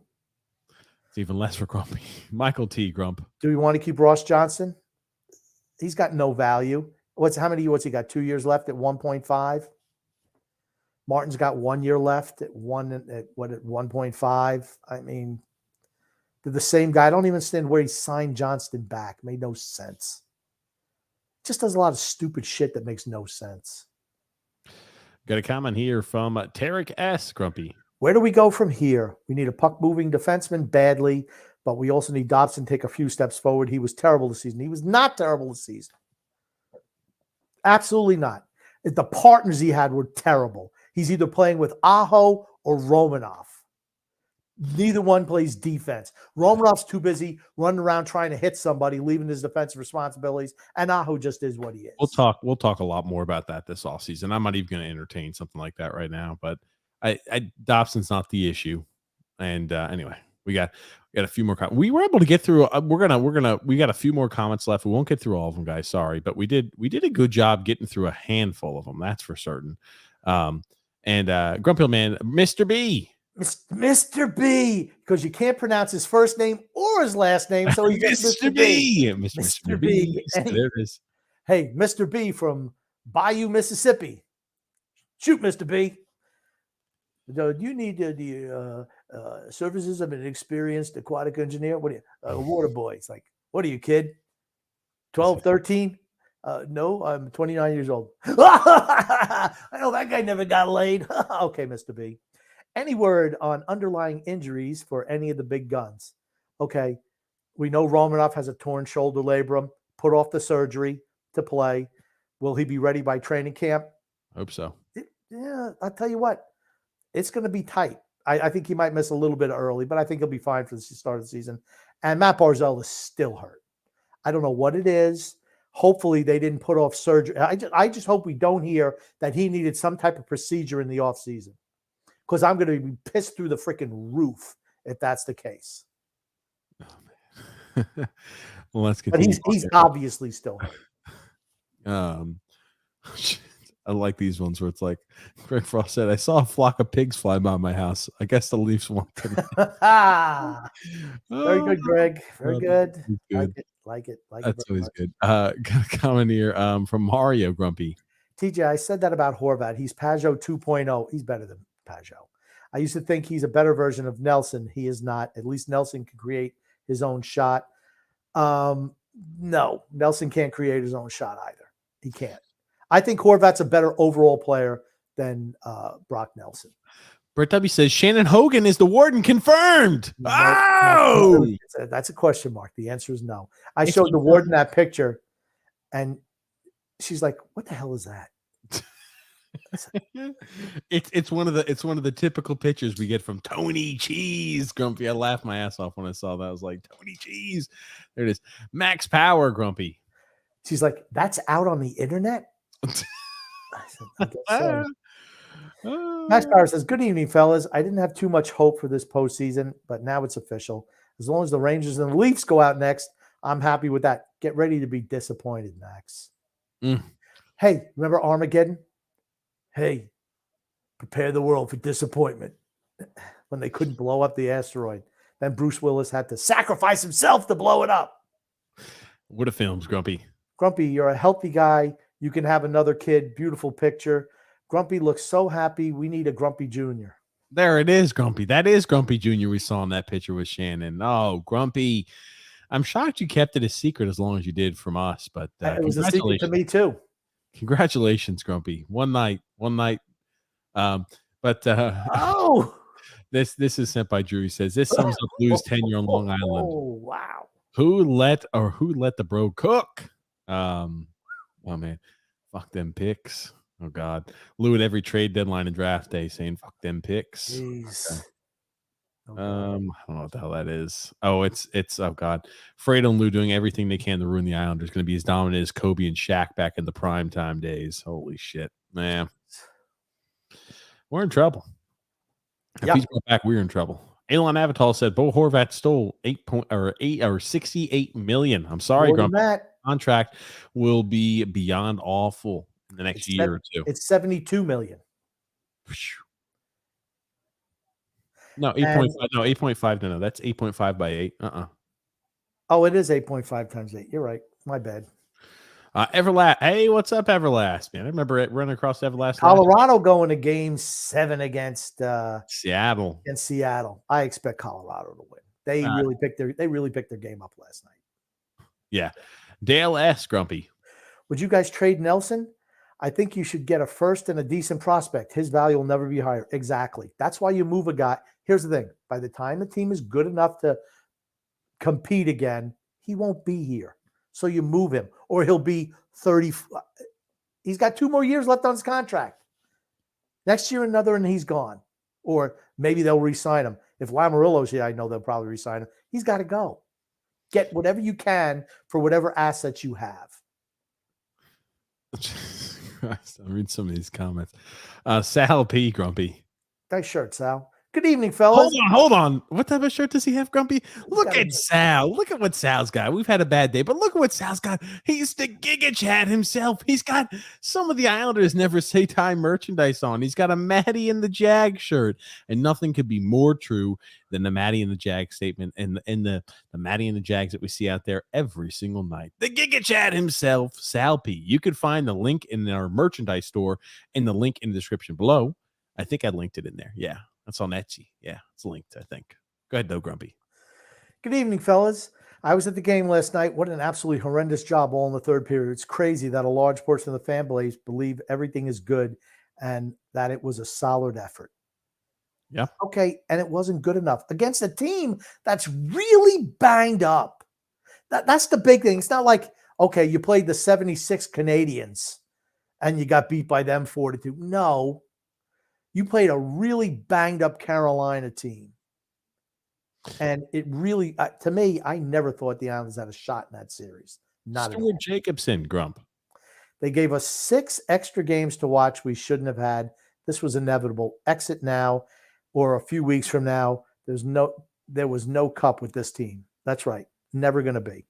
Thomas Rudy, Grumpy. Lambert changed his coaching midseason. Now he must change the way he uses Horvat to the way that made him a goal scorer in Vancouver. Only way this makes any sense. Well, then you're going to have to change back to a more of a run and gun style, which I'm fine with. But 3/4 of our team not capable of playing that way. And let's go ahead and look here. John Smith said here, Pellick, the all-star, ended our season. Yes, he did. Drew says here, TJ, Phil said that general manager contracts don't exist. Is that true? No. Phil is absolutely not. Phil. We got to give Phil a call. We got to get Phil a call on Sunday. Grumpy and I we got to talk some sense into this Phil's fax guy. I just like how everything he says is wrong. Everything he says is wrong. Everything I say is right. Everything he says is wrong. You guys are so dumb. You know how I know I'm on the right track? You know how I know that I'm going to be right? When Phil says something and it's diametrically opposed to what I say, I know I'm going to be right because he's wrong. He's batting 1,000. He's wrong every time. He sits there, and I love Phil. Phil knows that. And he knows I bag on him. He knows it. He's cool. Phil's a great guy. Great, great, great person, by the way. That said, Phil is out there with this slide rule, finding some obscure analytic on player Z for one, between, at the 8:16 mark of the second period to the 6:14 mark of the third period. This guy was spectacular. Or Noah Dobson turned over the puck and gave up 3 odd man chances, come back the other way. Well, what about the rest of the game? Well, yeah, he was okay with that, but it doesn't fit the narrative, so he doesn't include that. That's Phil in a nutshell. Got here comment. Max Power says Sorokin played more than well enough to win the series, even with the 3 fluky goals allowed. We got outshot like 25-5 last night in the final 26 minutes. Not winning strategy at all. Yep. Yeah. Matthew V. I'm not even going to try to pronounce that last name. Matthew Von Salzen says, can these playoffs get any worse? The Islanders bounce. Number 91 advances. The Leafs. The Rangers probably going to take the series. Dark times indeed, my friend. Yep. Harvey S. says here, if we kept Tavares, we'd have 2 customers now. Harvey, no way, Harvey. I'll tell you what. One thing, if we would have kept John Tavares, you know who wouldn't be here? Anders freaking Lee would be gone. Yep. And I'm going to tell you what. That'd be a big plus. Brock Nelson would be gone too. They'd both be gone. Robert Marshall says Ishikov can create offense. I watched him all season in Bridgeport. Time to give up Ishikov maybe a shot. Sal P. Grumpy. This is absolutely no fluidity to our team's ability to transition from our own end into the offensive zone. Our defensemen just get the puck and immediately fired out to the opposition. I counted over 100 bad passes or unforced errors. The only guy who has the ability to make a good pass out of the back end is Noah Dobson. That's it. No one else is capable of it. And here's the thing. A lot of times he's holding, he's not pulling the trigger because our wingers can't skate. No one can skate on the team. That All kid right. is, if you put him on a team like, if you put him on Colorado or Toronto, he'd be a 75 point a year player without a doubt. Yep. Absolutely. He puts 50 points up on this crappy team. Think about that. We got a few of these. I love Grumpy. Oh, God. Got a comment here from Sal. Do you read that, Grumpy, already? There we got we got Christopher C. Grumpy. Grumpy, question. Why no player wants to come to the Islanders? We're an excellent fan base who wants to win. Is it because of our fans? It's not because of the fans. It's absolutely not because of the fans. Here's the thing. New York has monstrous taxes, which doesn't help. We're not, if you're an off, and we've said that, we've had this discussion before. Let's say you're an offensive dynamo. Do you want to come play for the New York Islanders? We've mentioned too. How do you get paid as a forward? You put pucks in the back of the net. How do you score goals? If you're going to play on a team that prohibits you from doing that, how are you going to expect big contracts? How are you going to expect endorsement deals? The list goes on and on. Tom White, Grumpy. Pulak was our best defenseman. Last night, he made a play and made a simple 5-foot pass in our defensive zone to get the puck out. When we do this, it's the start of starting chance off rushes. We were good at this the first two periods, then fell back to our old ways in the third. Pulak was better than he's been this year, but he turned the puck over how many times in this series that led to point-blank chances? A couple of them were goals in the first couple of games, and Sorokin made some spectacular stops on others.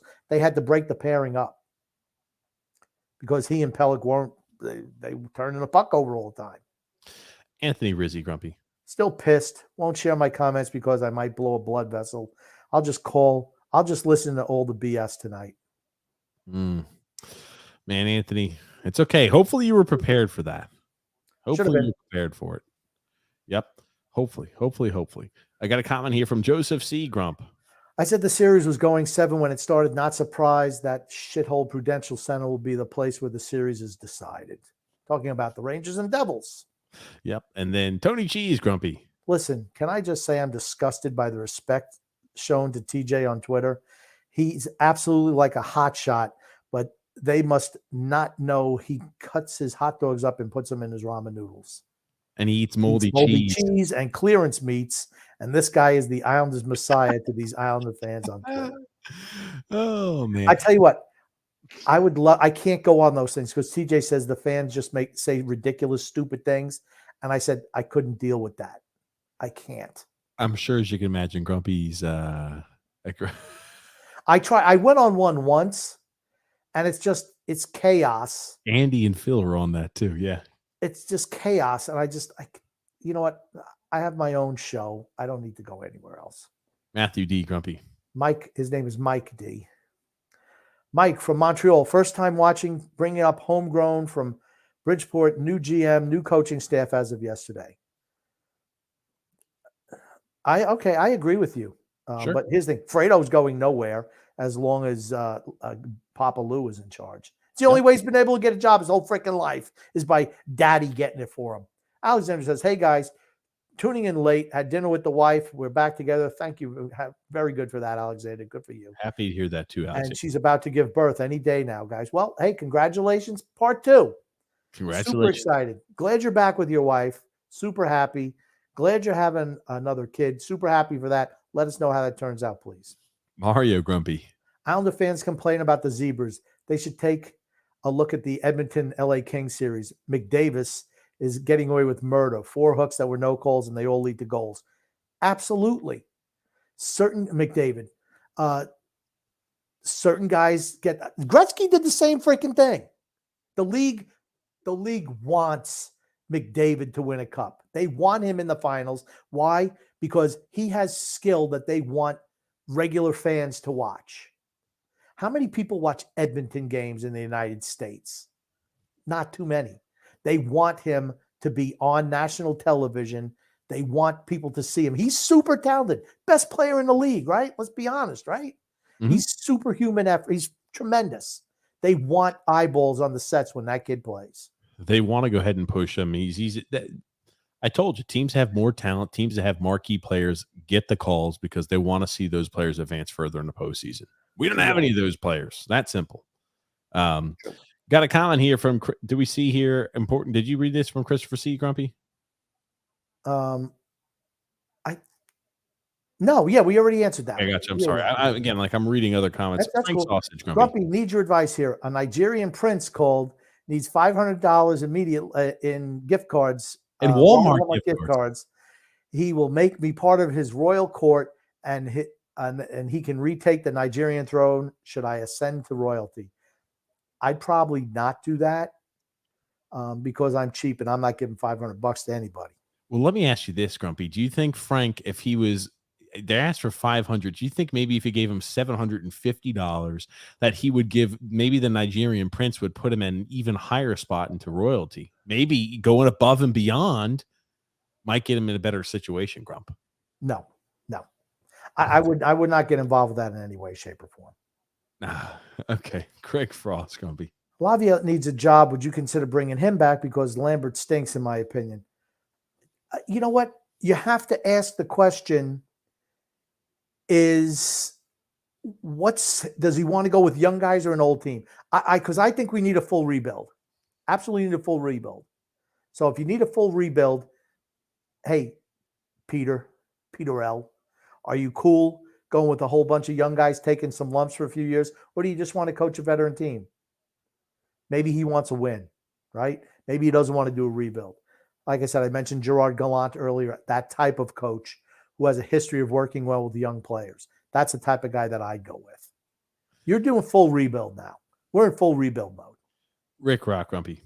This season, Lou was like Gollum, desperately trying to get a Stanley. The precious. All joking aside, I read this one and I was like, Rick is actually 100% accurate about Lou's tenure here with the Islanders. Continue, though. I'm sorry. Only with a larger ego and nose. Sadly, like the movie, it was a fantasy. Until next season, gentlemen, great job. Rick, we're not going to. Yeah, Rick, we're going to be doing these podcasts all summer long. Don't give up on us yet. Don't give up on us yet. Andrew L said, "Don't give up on us, baby." The team is watching. There's 81 viewers on YouTube. Typically, there's around 50 to 60. I guess they've entered the chat. Who knows? I'm dazed. I'll bet you Fredo's watching. I'm dazed. Said up the Turnpike podcast has their heads up their asses 100%. I don't know. Is that an Islander podcast? Who cares? Okay, gotcha. Get them on the show. I'll chew them up and spit them out.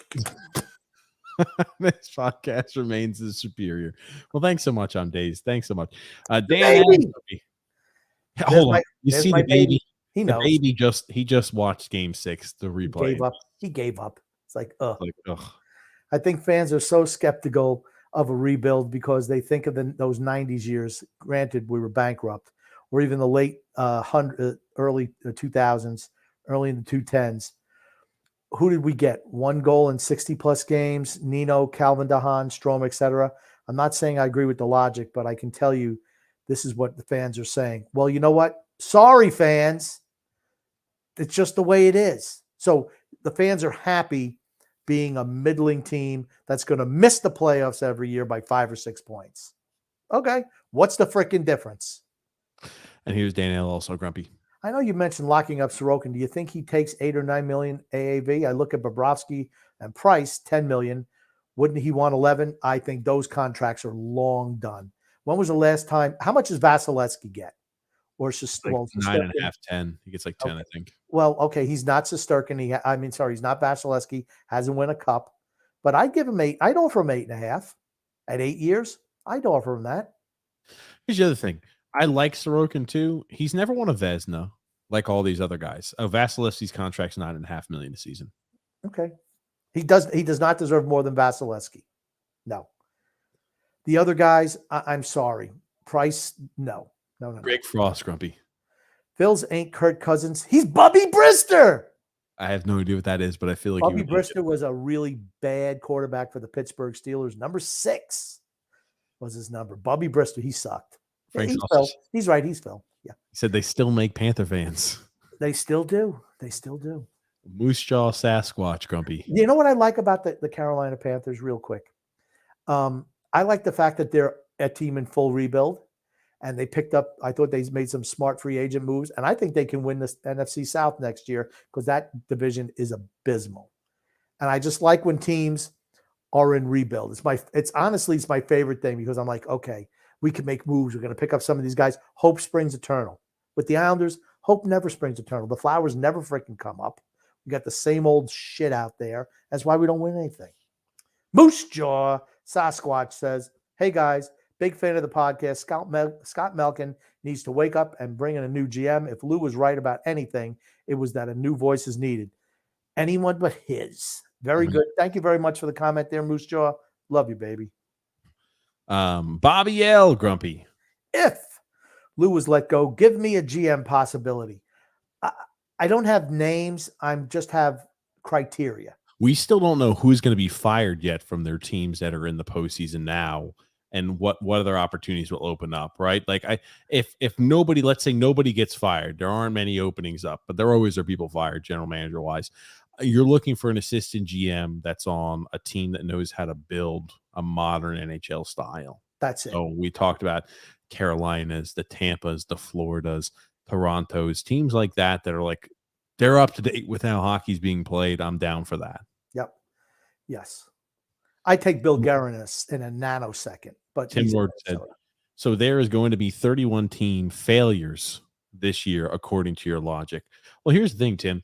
When they said Stanley Cup or bust, our expectation is to win the Stanley Cup. Buffalo didn't say Stanley Cup or bust.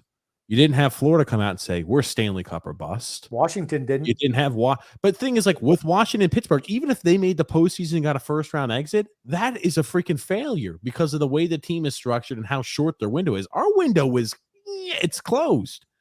But they try to sell us on that the window's open when they say dumb shit like Stanley Cup or bust.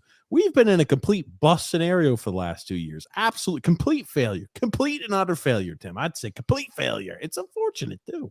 There's levels of failure. Ours is greater than most because we haven't heeded the warnings of a team that just isn't good enough for years now. Yep. Here's the thing. Washington, I don't consider Washington's team a failure. You want to know why? They made the active choice to say, you know what? We're not good enough to win a Stanley Cup. And most teams know they're not good enough to win Stanley Cups. You know what they don't do? They don't double down on a team that's not good enough. What did Washington do? They sold off assets. They got draft capital coming back. And then they saw a deal where they could pick up a young defenseman, Randis Sandin from Toronto. So they picked him up. That expedites their rebuild, right? Because they got a young defenseman who's going to be there for years to come. But they got a whole bunch of other picks, first, seconds, and thirds coming in so that they can replenish their prospect pool to move forward. They know their time has passed. They know it. And they're making the transition. I'll say this here too. You know, we talk about Pittsburgh. Pittsburgh actually probably had an even bigger failure than us because Pittsburgh added more pieces, didn't make the postseason, and they are a team that needs to restructure and start the rebuild. Pittsburgh needs a goaltender. Sure. That's all Pittsburgh needs, and they're right back in the mix. If they had a goaltender this year, they would have made the postseason. Now, here's the thing. They would have made the postseason, but they wouldn't have fared any better either because their time has passed. Thom Fuller said, hey, guys, I just saw Beetlejuice the musical. Did you guys read my screenshot from last stream? Oh, shit. That's right. Thank you for the reminder, Thom Fuller. I had totally forgotten. If he didn't come on, I was like, screenshot from the last stream. I had screenshotted a question for you, Grumpy, that we were gonna ask after the season was over. Here's the question. Thom says, does anybody think that the success of a playoff appearance and then a playoff play delays the team addressing the actual issue of talent and team composition? Lou is going to keep kicking that can. So what's the question again? Do you think that the playoff appearance and then, playoff play will delay the team addressing the actual issue of lack of talent in team composition? That should not be the case. But will it? Yes. If Lou is here, absolutely that will. Yeah, I don't know, but there's nothing. He has nothing left to trade. Do you think that you really think they're going to move more? I think what next year will be, because they won't make the playoffs. Next year will be, well, we won't make any moves at the deadline. We're not trading away first-round picks, but we're not going to be getting rid of anybody either. If Lou Lamoriello is here this year, he will trade away more draft picks this summer. This summer, more draft picks are leaving our hands, ladies and gents. I guarantee you that. I guarantee you that. I think he waits. I think he waits. No freaking way. The free agent class is so unbelievably weak. He's not going to sit on his hands. If he's brought back as general manager and they say, in Lou we trust, we made the postseason. Oh, we're one piece away. We can now win the cup. If we add John Smith, we're going to win the cup. Has he ever made any moves in the offseason? Yes, he's traded away draft picks for players. One guy. Sure. Last year. That's his one move. They don't sign free agents. He made one trade in 5 years in the offseason. One trade. Yep. One trade. He'll do nothing this offseason. Nothing. Got a comment here from Paulo C. Grumpy. TJ, I think your Nelson was our most dangerous player in the series, including yesterday. Had some scoring chances, but didn't go in for him. At least he gives us some offensive talent. That's nice to watch.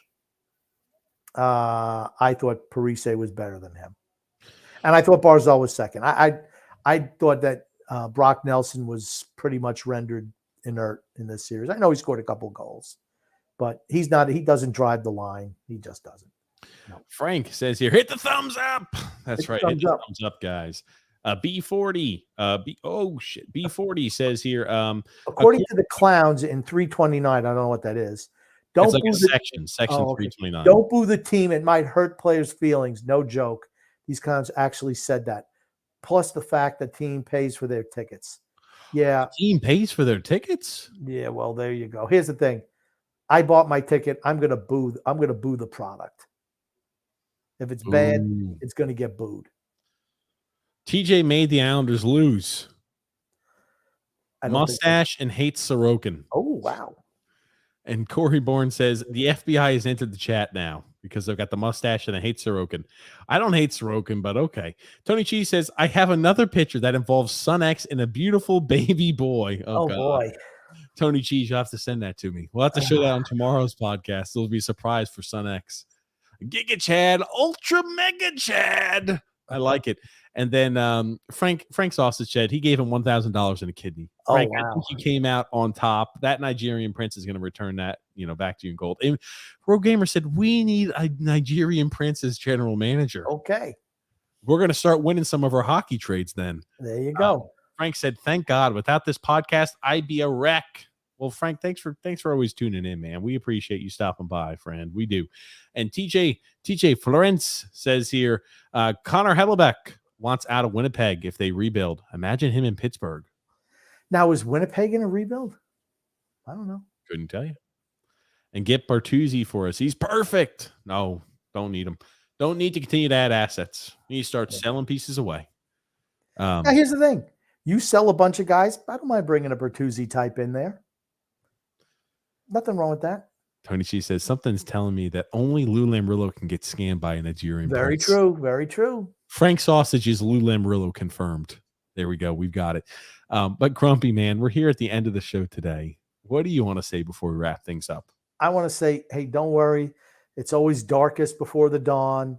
But it's not the darkest point yet, Grumpy. It's not. It's like 1 o'clock. The sun's about to start setting. No, the sun is already set. But yeah, it's dark. But here's the thing: it's darkest before the dawn. But I do want to say love and laughter to everyone who listens, and even those who don't, from TJ and the Grumpy Old Man. Thank you, everybody, for tuning into the show. Thank you so much, Grumpy Old Man. Thanks so much for all your comments and input. Sorry we couldn't get to all of them today. We just tried to pick a few selected ones 3.5 hours later. But thanks so much, everybody, for tuning in. We'll be with you guys live tomorrow on the TJ and the Grumpy Old Man show, first off, at 8 p.m. Eastern Standard Time. That is in the link in the description below and as a featured page on our YouTube channel. We'll also be back with you guys live this Wednesday. I know one of these days soon we're going to have a call-in show. So, obviously we'll get that going, but we're on the path, guys. Today is, it's fresh. Our loss yesterday is fresh on all of us today. We're on the road to nowhere. Absolutely. You too, Frank. Love you guys. Be safe as well. Thank you so much, everybody, for tuning in. And thank you again, Grumpy. My pleasure.